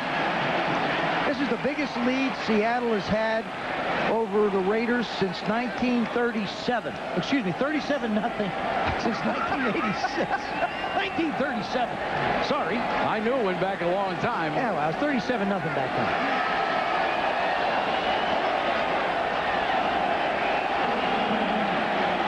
Well, they may challenge that one at the current rate. 3rd and 7. Hobbs comes in as an extra wide receiver. Hostetler sacked. Michael Sinclair with 4.5 sacks on the year. That's what Michael Sinclair is a specialist, and Jeff Hostetler is down. And I mean slow getting up. You got your 3rd-string right tackle in, Russell Freeman, number 70. And he is down here. And all Michael Sinclair does is just turn hard and go. I mean, Sinclair really doesn't give him much of a bump or a push or anything. And Hostetler goes down on the left shoulder, the one that kept him out for a month, and he looks like he's hurt again. Gossett to punt. Galloway back to the 29. And goes out of bounds at the 36. 53-yard punt, return of 7. Hostetler appears to be on his way to the locker room.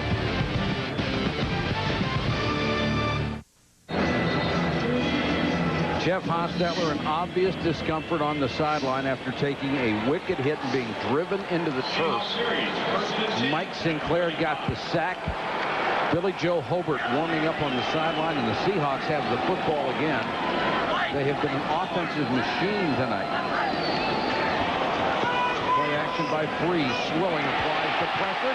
The pass complete to Blades out to the 49. Let's go back and look at the hit on Jeff Hostetler. Russell Freeman is the right tackle. He gets beat by Sinclair. Now, Jeff's holding the ball, looking downfield, but look at his left shoulder as he goes down. All that weight of Sinclair and Hostetler both get driven into the turf. And that's the shoulder that just got healthy enough to play again after 3.5 games. You make a great point there, Mike. Just got healthy enough to play. Right. But not well. No.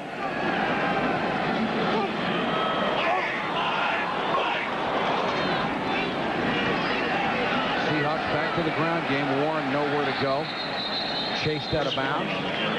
When we saw Jeff Hostetler hold the ball there and take a punishing sack, John Freeze is not going to put himself in the situation. He has gotten rid of the ball using 3 seconds as a normal time.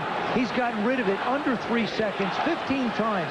And you'll notice the 4 quarterback hits, they would have been sacks probably if he held it a little bit longer. Just once has he held the ball for more than 3 seconds. Seahawks with a 2nd and 14 from their own 45. Right now, the only question seems to be how bad might this be. Broussard is in a running back. Quick pass, Crumpler, who's had a good night down near the Raiders' 45-yard line, where Dan Land makes the tackle. 4 catches for Carlester Crumpler. I talked about 3 seconds being good time for the quarterback to get it out. Nobody gets to you when you get it away under 2. Quick 3-step drop, 1.5 seconds out and gone. You don't think defensive linemen hate this quick throw? They hate it. Offense? And that's what's being decisive as a quarterback. I mean, Bob Barkowski doing a terrific job. Barkowski, their offensive coordinator. 3rd and 4 for Seattle.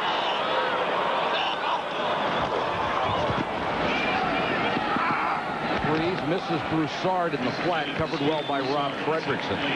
This is going to be the first punt tonight by the Seahawks. Well, Rick Tootin is nice and fresh as he comes out on 4th and 4. He's 3rd in the NFL this year in punting, averaging 44.5. In all likelihood, Billy Joe Hobart will take over at the helm for the Raiders. Tim Brown will go deep at the 10.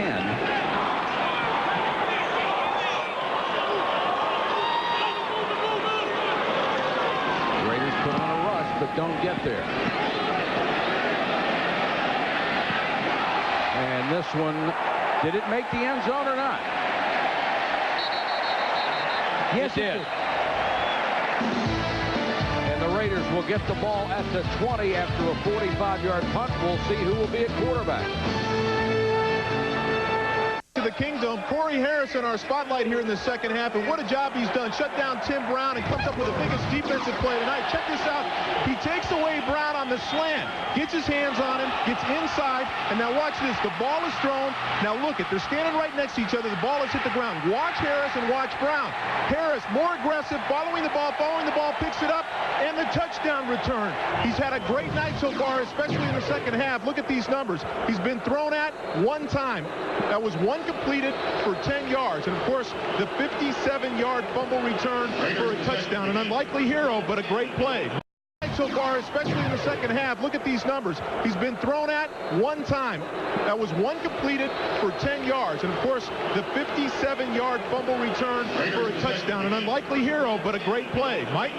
All right, Mark, thanks. And Billy Joe Hobart is the new quarterback, and he got a raucous welcome from the fans here. The former Washington player who left under less than ideal circumstances throws his first pass. It's incomplete, nearly picked off by Winston Moss. They have long memories here. Part of the reason they were placed on suspension is the money he took from an agent. Then he left early. So when he was introduced, the Boo Birds came out in droves, 70-some thousand.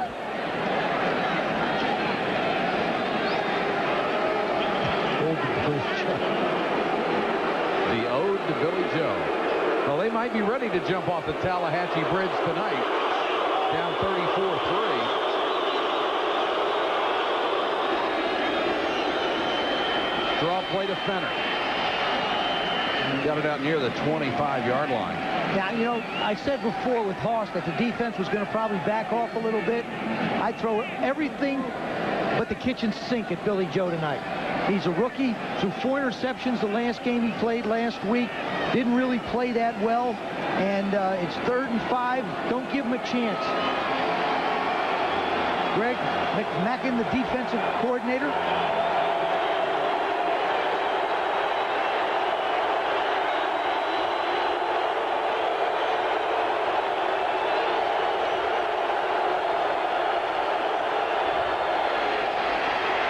Four-man rush, and they've got him.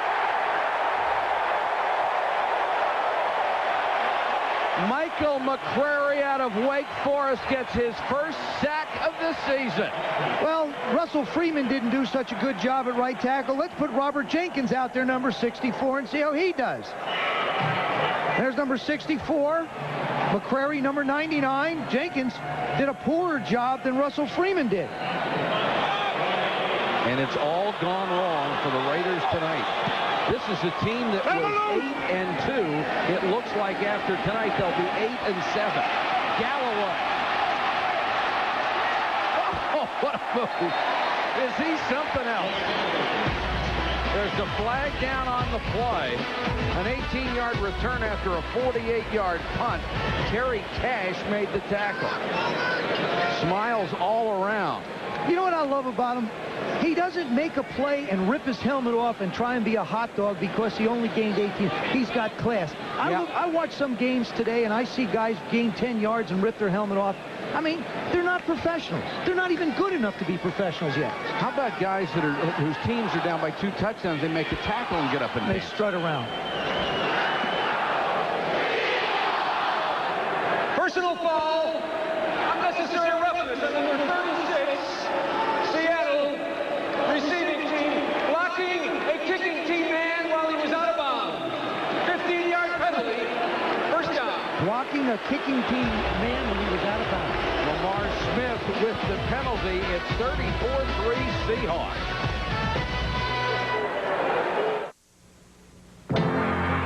True Value presents the NFL Man of the Year Award. An years as a Seahawk, Eugene Robinson has embraced the label of role model in the Seattle community. Robinson spends countless hours meeting and influencing the area's children and maintains a high level of commitment to local charities. Each team nominates its own candidate, and you can see the winner Sunday, January 21st at 7:30 on ESPN. And who will win the NFL Man of the Year award? It is my pleasure to be broadcasting this game with a man who did win that, and I know that stands out in your career as one of the highlights. It really does, and it's more important that we're able to help the community. That's what's great about it. 1st and 10 Seahawks. Incomplete. Intended for Ricky Prohl, who only has 4 catches this year. John Freeze took one of the few hits he's had all night long. Yeah, and there's the guy that delivered it, Chester McLaughlin. And he's not giving up. Their fight's still in this dog. 7.5 minutes to go. And that's a big dog. I'd hate to have to feed that dog. Woo.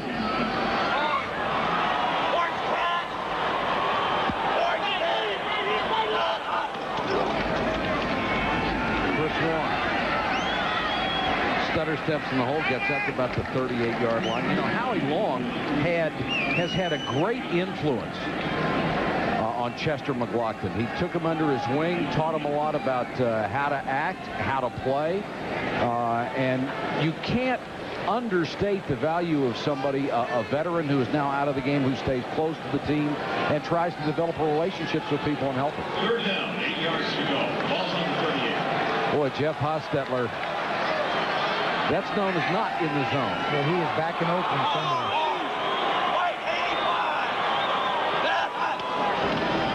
Here comes the blitz, Freeze throws, knocked away from Prohl. Good play by Albert Lewis. The Raiders will go home to play next week against Denver. The numbers on Hostetler, and the Denver Broncos fading fast in the playoff picture. But nobody is fading quite as fast as the Oakland Raiders after that 8-2 start. I mean, the first half was an absolute clinic. And, you know, they've been the faders. And the problem is, Mike, it just isn't this year. They did the same thing a year ago. Tim Brown peeked to receive. Nice kick by Tootin. Brown all the way back to his 13. Very dangerous kick return, man, as a flag down as he gets out to the 27. 14-yard return. Wells and Junkin in on the tackle.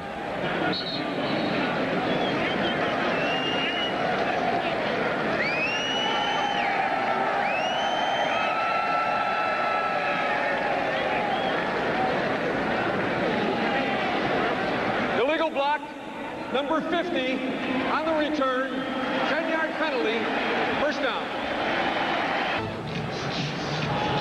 6:50 to go, 3rd quarter, and this must seem like a 2-day game to the Raiders. They're down 34-3. Every time they turn around, something bad has happened. Now you just have to settle down and try and make 1st down. You want to get in some kind of a rhythm. And again, remember we talked about Oakland had to protect their quarterback because Billy Joe Hobart may have to go for him next week again. Kaufman. Boy, he provides a real burst, and they've got, with he and Harvey Williams together, they've produced over 1,500 yards rushing out of the tailback spot this year. He attacks people. He gets the ball and he just attacks. Tackle by Terry Winter. The Raiders have to let Billy Joe take his lumps. I mean, I don't think they can try and protect him. Jim Fossil, their coordinator, told me that's what they did in the last game. They can't afford to do it now. And the Raiders' offense has been absolutely inept. Mostly because Hostetler hasn't been there. Kaufman again plunges out over the 15 to about the 17-yard line. Wooden and Turk doing a little pushing and shoving. You know, I don't understand. This is what I don't understand. Jeff Hostetler is doing absolutely no good standing on the sidelines. He can't offer any information because I think he's just in so much pain. You know, it's like he doesn't see. You could run your hand in front of his face and it would be blank. I think he just wants to be there. He wants to be part of the team.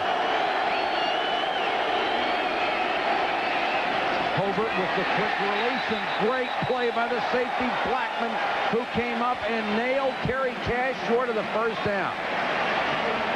These guys are cooking. You go after a quarterback, you make him throw it hot. He'll throw out to the right. Makes the quick throw. He feels the Tez coming. There's the hot release. There's the tackle. And here comes the punter. Blackman and Eugene Robinson, it's tough to find a better safety combination than those guys. That is probably the best, could be the best tandem in football. They are sensational.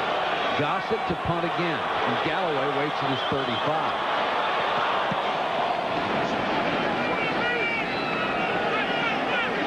Galloway backpedals to the 33, trying to get to the outside.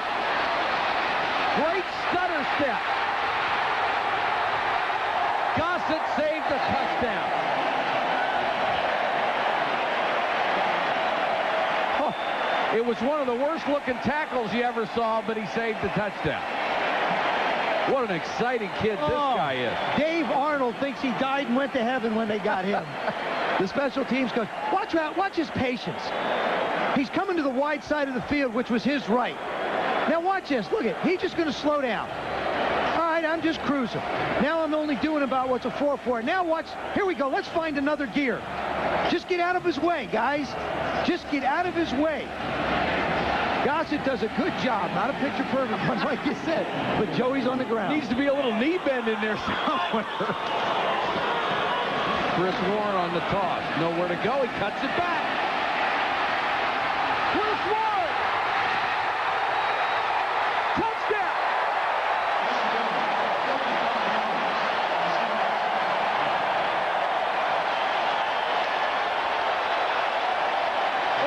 How often do you see a coach smiling with 4 minutes to go in the third quarter of a game? And there's a look of disbelief by Jerry Ball. You do not make up being raked over the coals by a team 10 out of 11 years with one night, but this is close. The patience that he had going back and then turns on the speed. I mean, between he and Galloway, once they see a small opening, they're gone. 16 carries, 107 yards, 3 touchdowns for Chris Warren. Man, if this was a fight, Mike, they'd have stopped this thing in the third round.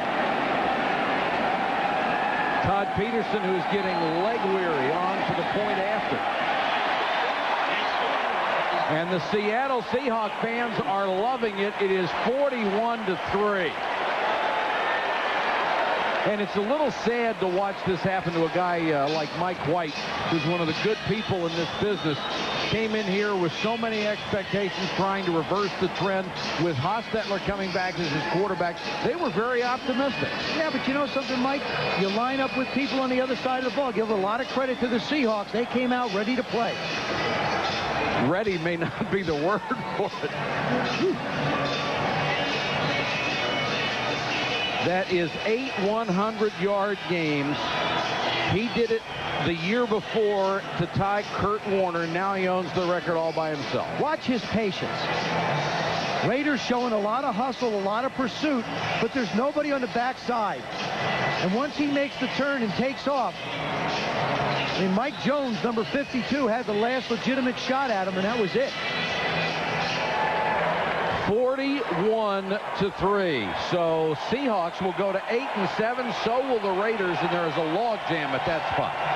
You don't think it's premature to call this game over, do you? I think it's okay. Dennis Erickson's got a tough decision now. Yes, he does. Do you leave your people on the field? Who's going to start at quarterback for you next week? I mean, they're all things that'll have to be dealt with this week.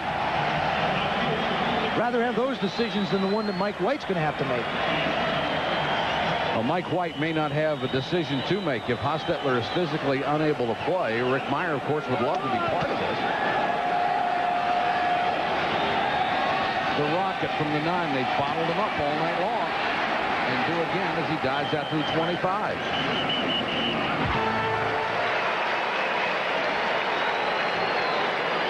Warren certainly fits in with any great backs in the National Football League. He has just had a splendid career.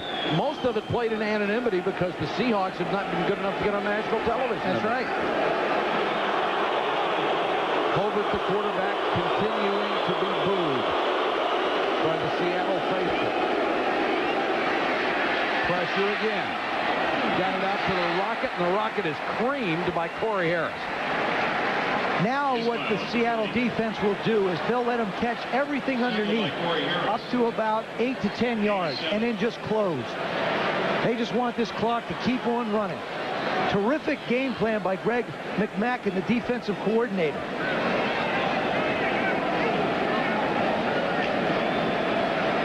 What a change from the first time these teams played. 531 yards for the Raiders in the first game, which they won, to 168 tonight.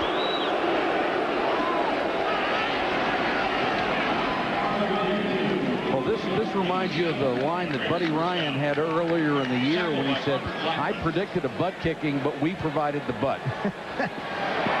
Greg McMacken, the defensive coordinator, people forget 1994 at Miami, their defense was #1 in the nation in total defense, #1 in the nation in pass defense, and #1 in scoring defense. I mean, this guy knows how to stop people. Well, he has shut down the big-time offense of the Raiders tonight with 3 points.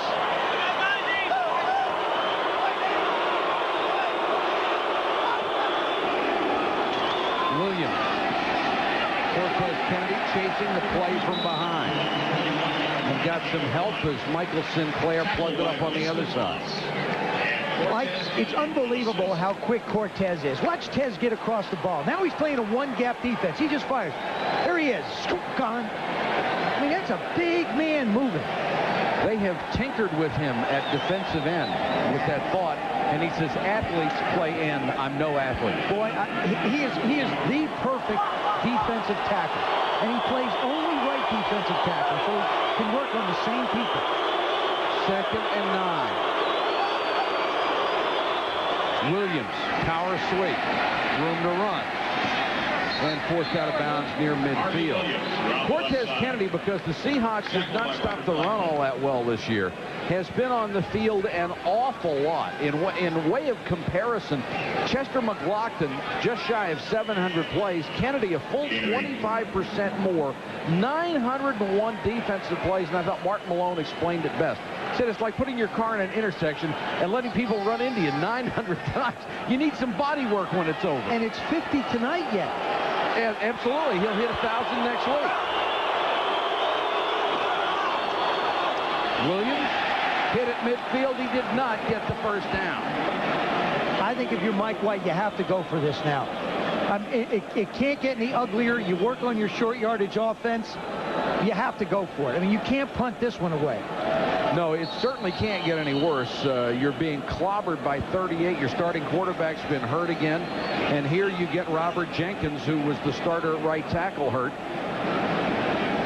He was in for Skrepenak, who was out with the flu and had not been playing particularly well. He was alternating with Jenkins. They just got Gerald Perry back. And boy, when it starts to go bad, it usually all goes bad, just like this. Well, we saw a year ago how important offensive linemen are to the production of an offense when we saw the San Francisco 49ers get a lot of their people hurt. They got blown out by the Eagles last year. Just right. Totally destroyed and struggled and got Steve Young beat to a pulp because of it. And I mean, you know, you can talk about the great receivers and the running backs and the quarterback, but unless you've got the guys up front healthy, nothing else matters. Well, the skilled people have no chance if they don't get the help from that front five. I know that too, Mike. Yes, you do. But you played behind some pretty good lines, too. Al Davis, you just can't imagine what's going through his mind. He thought he had retooled everything. He got the coach in here he wanted, Mike White. Put the new offense in, got off to an 8-2 start, and this has got to be the low point of that 5-game losing streak. And I still think they do have the right people. Now he's got to get some depth. They go for it on 4th and a half yard. Williams dives, didn't get there. It was Kaufman. Terry Wooden with the big hit. And the way the Seahawks have played tonight, I'd have been amazed if they made it. Yeah, but I don't disagree with the call. You had to go for it. I mean, Mike White just can't believe what he's seen. There's a penalty marker down after the play.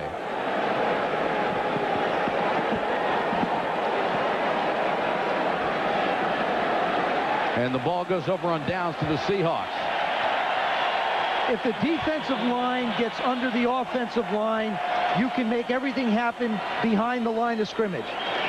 Unsportsmanlike conduct foul on number 34, Oakland. 15-yard penalty, first down. That's Derek Fenner, the former Seahawk. I want you to watch Cortez Kennedy, number 96. He's going to get under Turk, and because of that, Turk will get up in the air, and it'll allow the jumpers to come in and make the play. See how he stands him up and stalemates it, and there's Tez right there. I mean, that's what it's leverage. For the guys inside, they're 290, 300 pounds. It's leverage. You know, Cortez Kennedy has been criticized here because his numbers came down after that sensational rookie year. But people, and you can understand it, fans don't really have all the time a very knowledgeable understanding of the way the defense works. He was playing a two-gap system which didn't allow him to freelance and get numbers. Very much like Dan Saliamula in Kansas City. After the penalty, the ball down at the 40, freeze, play action. Warren with a catch. Boy, ripping at the ball, Greg Beaker. You know, I'm sure some people are wondering, geez, the score's 41-3 and you're out running play action and throwing the ball. One of the most important tiebreakers that you have is points scored when you go up against division rivals. So if the Seahawks can score 100 tonight, folks, they're going to do it. Because it is a part of the tie-breaking system. And the Seahawks really helped themselves tonight because their division record will go to 3-4. The Raiders may have killed themselves because their division record will go to 2-5, which means outside of head-to-head, they aren't going to win any tiebreakers. Pat Swillingham on the tackle. Chris Warren with the run.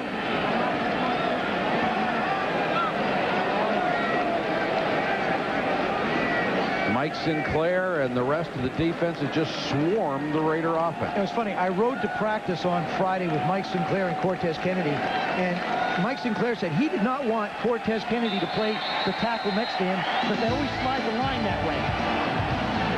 End of the third quarter. It's a blowout in Seattle. Seahawks are running away with it. It was 27-3 at the half, still a ball game, but then two huge plays early in the third quarter wrapped this one up. The first was the flea flicker. Hobbs with a perfect throw, and the Rocket had a touchdown and dropped the ball. So instead of the touchdown, they come back, get a questionable completed pass. The ball comes loose, and guess what? The Seahawks go the other way with it for the touchdown. That is the key play of the game, and right now it is 41-3.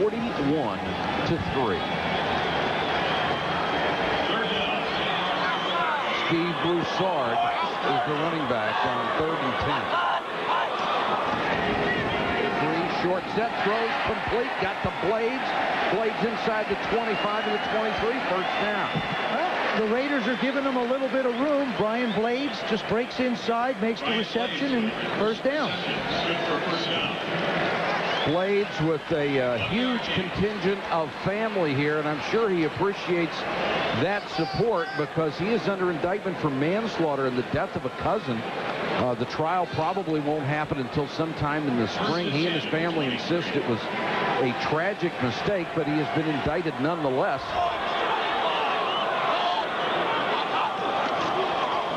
Broussard down near the 20. One other thing on that, Michael, in talking to Brian over the last couple days, a lot of times when things are troublesome in your life away from the game, the only place you can go for salvation and sanctuary is in between those white lines.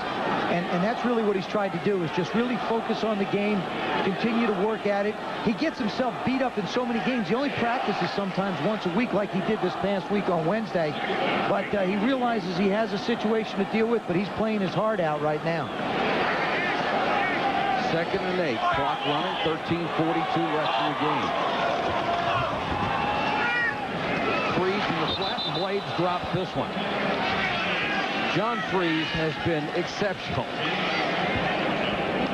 Jay Buhner of baseball fame, and I tell you what, they captivated not only the Seattle area but America with their heroics at the end of last season, and saved baseball in Seattle. They're getting a new stadium. That's right. I think they saved the whole situation. A lot of credit to the fans too. I mean, I believe that places like Tampa and other places that are struggling, other than Cleveland have had the fans come out and they still couldn't get anything done. 3rd and 8 for Freeze. Plenty of time, just throws this one into a crowd. They tried a center screen and had Broussard in there. That was an ill-advised throw by Freeze. The last couple plays have been the sloppiest of the evening for their offense. You've Tough to keep your concentration. Well, you know, yeah, it is, but you have to. This is when you get hurt. That's the scary thing, is when a game is like this, if you're not going real hard, you could get hurt. There's a marker down, and the officials I think they're trying to decide whether or not it hit an offensive lineman in the back. If that was the case, it would have been touching of the forward pass on that play. No foul. Incompleted pass.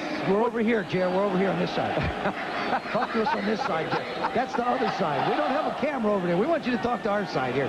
You know, that penalty has always mystified me because all it is loss of down. It makes no difference anyway. Right. But the fans here on 4th and 8 who hate the Raiders, I'm sure they'd like to see him go for it and throw it into the end zone. Now they're going for the points instead.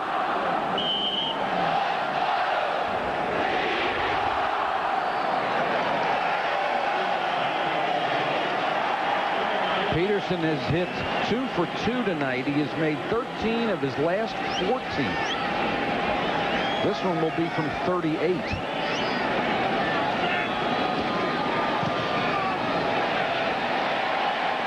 Knocks it through, and it gets worse for the Raiders.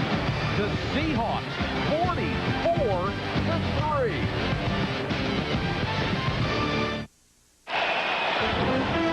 ESPN Sunday Night NFL is brought to you by Visa. It's everywhere you want to be. By Railback Renewal, reusable alkaline power. Play it smart. And by Honda, who offers an impressive family of cars, sport utility vehicles, and minivans. 44-3. Seahawks with 13:25 to go.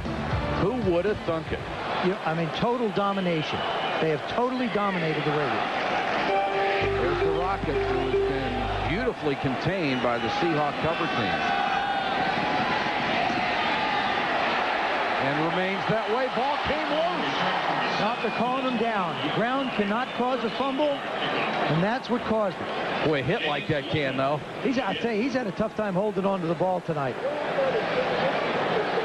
Here's the updated wild card picture in the AFC. If the Seahawks can hold on to a 41-point lead, and we're rather confident at this point that they can, you have a logjam with San Diego, Indianapolis, Miami, Seattle, and Oakland all at 8 and 7. It's not bad for Oakland. The bad news is they were 8 and 2. That's right. That's where the problem is. And the Seahawks really turned it around from what, 2 and 5? Oh, they were absolutely left for dead. They were 2 and 6. Hobart throws high. Brown can't hold it. It was behind him. This is the toughest time to get back and throw for Billy Joe right now. You know the Seahawks, I mean, their 4 linemen are just going to put their ears back and come after you. And the linebackers are going to sit and wait for you. He's going back as quick as he can. Little quick fake. And both ends come around the corner, and he gets sandwiched. Boy, Antonio Edwards really got a good shot at him. 2nd and 10. Harvey Williams is back in. And he'll get the carry. Tries to cut back. Sinclair is right there. Sinclair has had a good ball game. It is still a tough road for the Seattle Seahawks. Their closing game of the regular season will be in Kansas City, and on the road in this decade against the AFC West, they are only 4-19. But they've never beaten the Raiders at home 44-3 either. And they beat Denver in Denver last week. These are good signs if you're a Seahawks fan. These are no longer the Seabags, ladies and gentlemen. These are the Seahawks.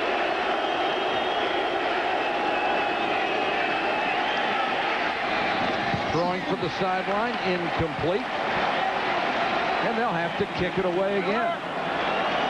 Carlton Gray getting a hand as he comes off. He and Corey Harris and Selwyn Jones, who comes in as the nickelback, have been brilliant. You know, it still bothers me and baffles me a little bit. With all the speed that the Raiders have, the longest pass thrown down the field tonight was a wide receiver to another wide receiver. I mean, they just don't challenge defenses. I think you got to throw deep at least 4 times and make them think about it. The show's not over. Galloway is back for the punt.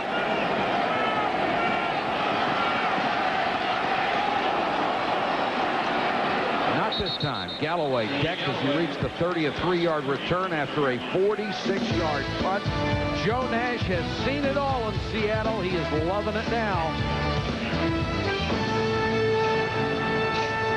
Seahawks have turned this one into a lapper, 44-3 with 12:14 to go in the game. Dennis Erickson was the prodigal son returning to Seattle. And when he was charged with drunk driving this past spring, he did something unusual. He admitted he was wrong and committed himself to a 2-year rehab program, which includes ongoing AA meetings. By taking personal responsibility for that mistake instead of copying a plea and paying a fine and forgetting about it, I think Erickson gained the respect of his players and of his community. In as a running back. Gets a couple. Joe, you know how busy coaches' schedules are. These guys work constantly.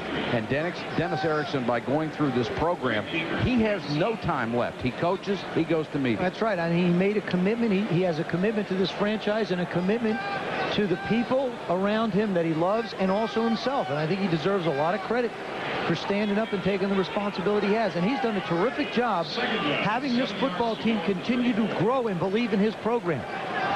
Taking responsibility for your own mistakes. What a concept. 2nd and 7.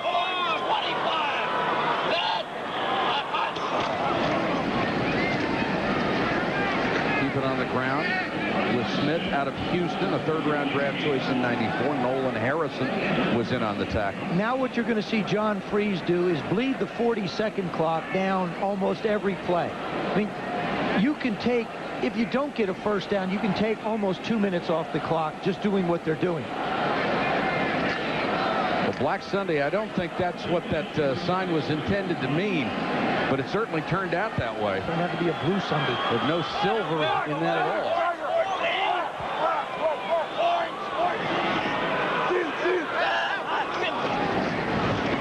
Play action by Free. Throws complete, but short of the first down to Blades, and he's wrapped up. Joe Nash is one of only 3 players left from the last Seahawks playoff team in 1988. Eugene Robinson, the starting free safety, the brilliant player, and Brian Blades, who was a rookie that year out of Miami. And that's really not a long time, and you only have 3 guys left. That shows you the turnover. When you change coaches, change philosophies, you change players all the time. You can't build that. Yeah, guys don't have a chance to really prove themselves to an individual. Rick Tootin kicks it over the head of Tim Brown. That's it. If you haven't been watching this game at all and you saw that punt, you know how the night went. 59 yards, and he put it out at the 1. So there.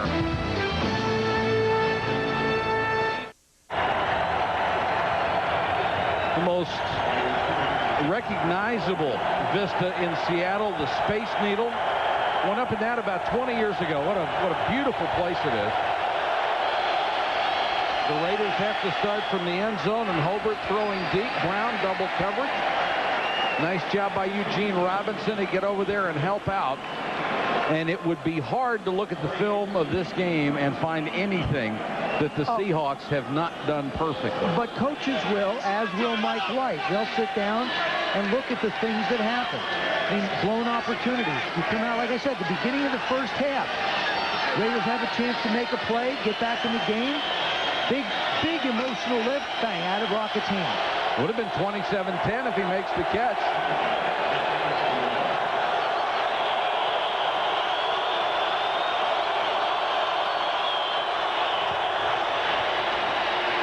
Hobart dumps it off to Cash. Mike, I just think I think this is the first time I have ever seen a quarterback complete a ball downfield in the end zone to somebody who's still in the end zone. Yes, you're right.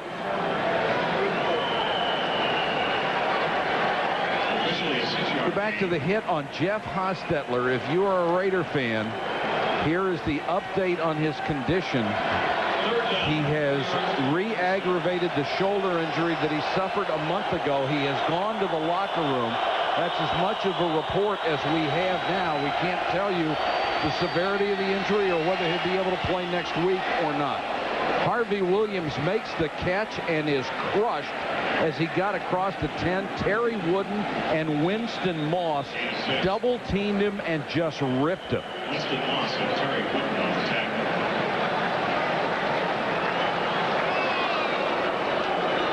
Terry Wooden is a complete linebacker. Has one interception this year. I mean, you know, there he is. Look at him go back in coverage. He's just going to read and react. That's what you can do when you've got a 44-3 lead. You know, in talking to him, Mike, too, he said, in the past, we've always playing at this point of the season for next year. Right. Always looking to the future, always expecting Christmas to be home. Such a wonderful, different feeling for this Seahawks team. 1st and 10. Kaufman gets outside. Cuts it back to the 28, and between Robert Blackman and Eugene Robinson, Wooden, and Moss, people have been getting leveled if they're wearing silver and black. Yeah, watch Blackman come up on this play from his safety spot. He'll come up right from the left part of your screen. That twack you heard was Robert Blackman. 2nd and 5, approaching the 8-minute mark.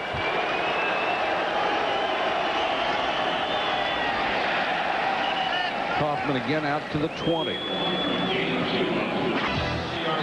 know, Mike, I get the biggest kick out of Chris Mortensen doing it from the show from his penthouse in Atlanta with all those lights in the back. I think it's terrific.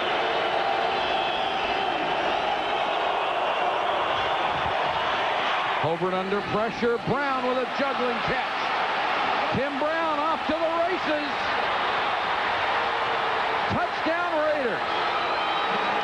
80 yards. Billy Joe Hobart's 3rd touchdown pass of the season. Terrific job by Tim Brown in the middle. He's working on Corey Harris, number 30. He slides along in motion. Does a little outside shake, freezes him for a second, and just gets around him. Good protection by the line.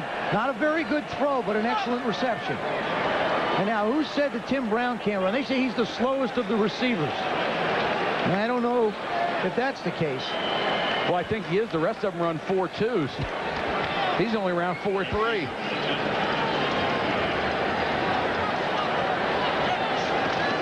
The Raiders, with 7:22 left in the game, get their first touchdown. The game hardly in jeopardy, though. 44-10 Seattle. 4-10 Seahawks over the Raiders. With Jeff Hostetler at the helm, the Raiders ship was pretty sure and steady. In his 10 starts, Haas led the team to a 7-3 record, making good decisions and protecting the vessel. But with 2nd and 3rd mates Evans and Hobart, not only have the Raiders lacked the firepower, they've even been reckless at sea. In 4 starts, the two combined for 15 turnovers and a 1-3 record. Aye, matey. Arg. Arg. And there's the senior pirate himself. 40 years old, Vince Evans. First guy who has a chance to get a game check and a Social Security check in the same weekend. And they will go for the onside kick.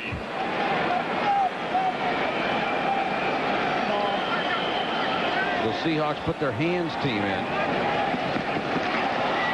Loose ball. The Raiders say they have it. Now the officials will have to unpile. And it's Raiders football. Jason Kyle, the rookie, had it right in his hands, and it went right through. Hit him right in the chest. And it wasn't a tough bounce to handle either. No, it bounced right into his chest. It's a good job. Kevin Spencer gets the result he wants from his ball club. He's going to bounce. He's got to play on it. Hits him right in the chest, goes right between the 5 and the 7, squirts out. And that's it. Just like so many receivers we've seen this year, every time guys jump up in the air when they don't have to, they seem to drop the ball. Instead of using his hands to catch it, he lets it come in. Of course, you got to remember it. I mean,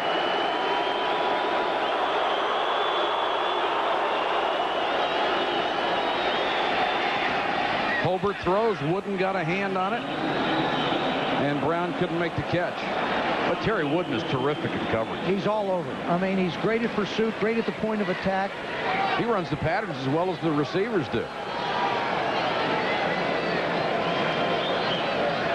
A lot of pressure on that Oakland offensive line coached by Joe Bugle. My offensive line coach at the Skins. Got a lot of beef to work with. And certainly one of the best offensive line coaches he's ever been in. I'll tell you, was a heck of a head coach, too. At Phoenix, he certainly was.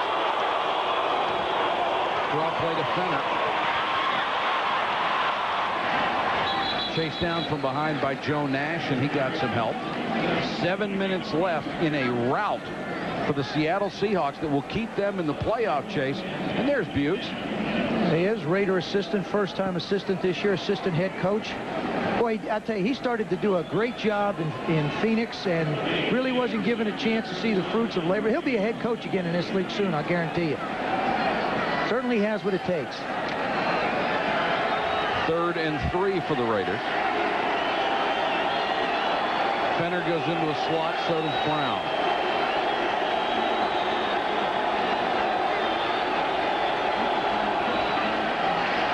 Straight 4-man rush. Tim Brown in the flat. First down and more. Gets out of bounds. Tim Brown is down to the Seahawks 40, a gain of 8 yards. Make that 10 yards. And first down. In the NFL this year, when a second-team quarterback has had to play because of injury, has had to start, the record was 8-20. Now it's 9-20.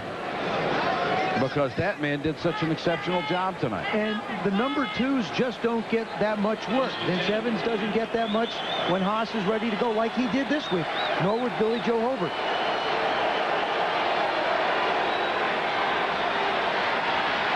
Sinclair nearly got to Hobert. He's down to the 35. You know, John Freese made an interesting point last week. He said he was helped last week because Meyer had the flu on Wednesday and he got to work with the first-team receivers in practice. And the timing is different when you're working with a different group of guys. Absolutely. When you're the backup, you're usually throwing the scout team or the other team's plays. So your timing isn't down with the starters. And John had a chance to work all this week with Joey Galloway and Blades for a day or so. Some pretty good numbers. 2nd and 4.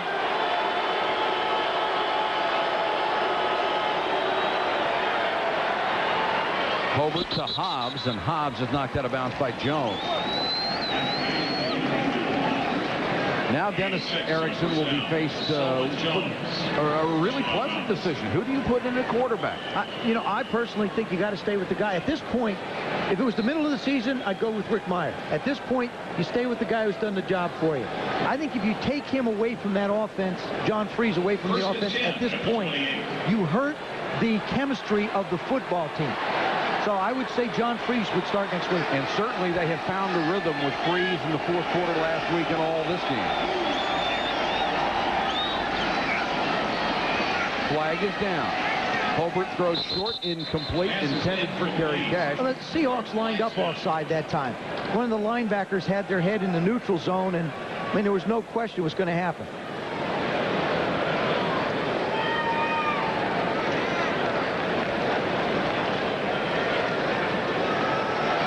Thank you, Jerry. Offside, number 55, defense, lined up in the neutral zone. 5-yard penalty, first down. He had his head stuck in there. I saw that. Didn't you see it? I did. I thought so. Winston Moss said that he was a little surprised at first when the Seahawks made an offer to bring him in as a free agent because, after all, he was a Raider, a hated Raider. But he said they didn't bring me in here because they liked me. They brought me in here because they wanted to win. Remember, he's the one that decked Rick Meyer last year, gave him some stitches in his chin. And I really think that Winston Moss leaving the Raiders has hurt their chemistry because he was an emotional leader for them. This is a 40-second timeout. I'm sure people are wondering too, Mike, they're wondering why are the Raiders using this type of an offense when they should be getting points. The reason I believe they're doing this is to get Billy Joe Hobart ready for next week. There's no sense in throwing him into a 2-minute offense. If you happen to join us late, you missed some real fireworks. First, let's check in with Mark Malone. Mark? Thanks, Mike. Corey Harris is in our spotlight here in the second half, and effectively it shut out one of the premier wide receivers in the first half, Tim Brown, but he got after him in the second half. What he did early on, he ran with him on the hip. Tim Brown effectively not making any moves, but then Tim Brown off of the slant route there. Corey does a good job, and then look at this. Finally, the movement. He gets behind Harris. The ball's delivered quickly. He can't get his head around, and I'll tell you what, that has been the difference in the second half. Tim Brown making moves on Corey Harris to create separation and get behind him. Here are the numbers so far, and really these are second half numbers. They threw at him 5 times, completed 4 balls for 110 yards. Of course, 80 of those yards came on the touchdown, 0 passes defensed, and of course, he had the big 57-yard fumble return for a touchdown. So it's been feast or famine for Corey Harris. Mike? Yeah, but Mark, you know, in his defense, when you have that kind of a lead, probably the intensity isn't there that it was before he picked up that fumble and returned it for a touchdown. First and 5. Well, the game is on the line. He played pretty well. Even now, Mike, those guys are out there on islands. They don't know what's going on half the time. Here comes Sinclair again. He is just no match for Russell Freeman, number 70. It's 70 against 70, and the guy in the blue is winning big time.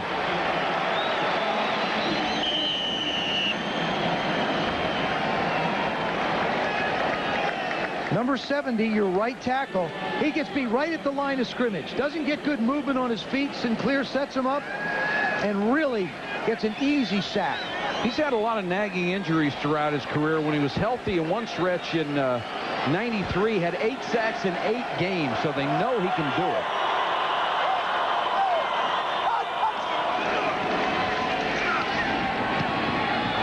Quick throw to the sideline. The Rocket has it at the 20. And he is working on a guy who is number 3 on the depth chart at right tackle for the LA Raiders. Krepenek out with the flu. Mike, I think that's the one thing that free agency has done around the league. It has depleted any type of depth, because if you've got a good backup, his contract runs out, and somebody gives him a lot of money to go someplace else to become their starter. So what we're seeing is a lot of erosion of good depth around the league. One of the teams that's been able to keep it is the 49ers. And the Cowboys have suffered because of it. And when you get down to the third guy at one position, you know it's $187,000, which is the minimum salary in this league. You have somebody filling out a uniform. There's Ken Behring, the owner of the Seattle Seahawks. Has to be one of the happiest nights of his career in professional football, as they are just waxing the Raiders. Let me make a point. Ken Behring has just gone down to the field. He doesn't spend the time on the field. He sits up in his box and then goes down to see what's going on. Got to feel good about the decision he made.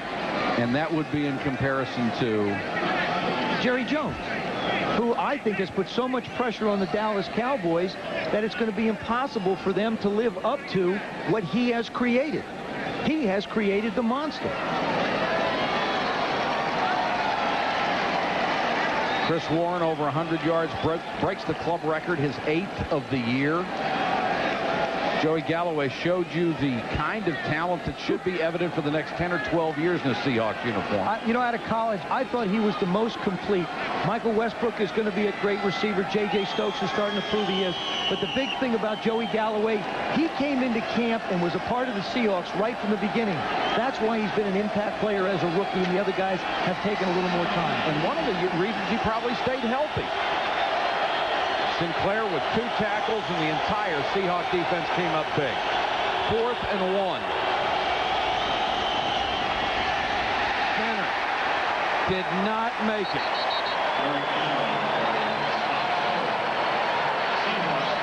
Greg McMacken. This has been a defensive coordinator's dream. Everything you call has worked. And when they do get behind your defense, they drop the ball. Michael McCrary with his 2nd big tackle. And Winston Moss has to be loving it. Cortez, again, down low. You see Cortez Kennedy down low. The defense is below the offensive line. That means the offensive line is not going forward. There he is, Big Tez. He is flying Tom Brazier, the defensive line coach, to Hawaii for the second year in a row in a way of thanking him for Tez going to the Pro Bowl. That's nice. Yeah. Tracy Johnson checks in at a running back and crosses the 20-yard line. Lamar Smith also in there as a back. I'll tell you how nice he is. His high school coach just retired at a Rivercrest High School in Wilson, Arkansas, and he flew him and his 3 assistants here for this game. I mean, he just, he's flying people all over. And they're going to let the clock work down to the 2-minute warning. This game hasn't been in jeopardy for a long time. The Seahawks on a roll, 44-10 over the Raiders.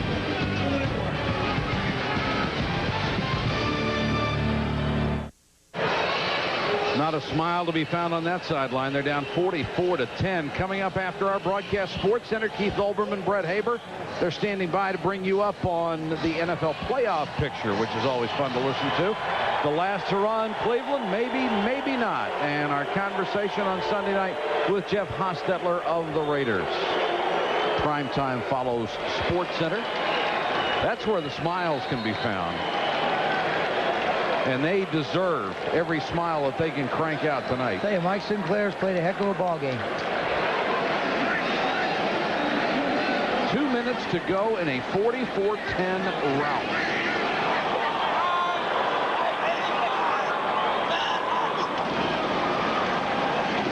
Lamar Smith may have another first down out to the 30. Our Visa storyline, the numbers on Hostetler before he went back out with the re-injured left shoulder. Still no report on how serious it might be.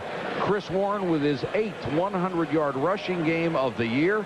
John Freeze extremely efficient, 220 yards passing. And Joey Galloway with 183 all-purpose yards. And he brought the crowd to its feet a half dozen times here in the Kingdom. The Seahawks offensively have averaged almost 7 yards every time they ran a play on offense to that last play. It's been an amazing demonstration. Mike White has to go back and try and retool this thing. And I think the only thing he can do is appeal to the professionalism of the Raiders. Every man has got to take a look at what they can do. I mean, the Rocket let one get away tonight. When they had a chance to get back in this thing, as desperate as it seemed, they had a chance. Dennis Erickson, they can't rest on their laurels. Make no mistake about it, Mike White is a very bright, very accomplished coach. And I'll tell you something, Dennis Erickson, for a college coach coming to the professional ranks, is really liked by his players. Every man has thought the world of him. He had a ball tonight as this team just ran over the Oakland Raiders 44-10. And the Seahawks are hot when you want it down the stretch. They've still got a shot. That's it, Mike. You want to be playing good. You want your team to have confidence when you hit the end of the season.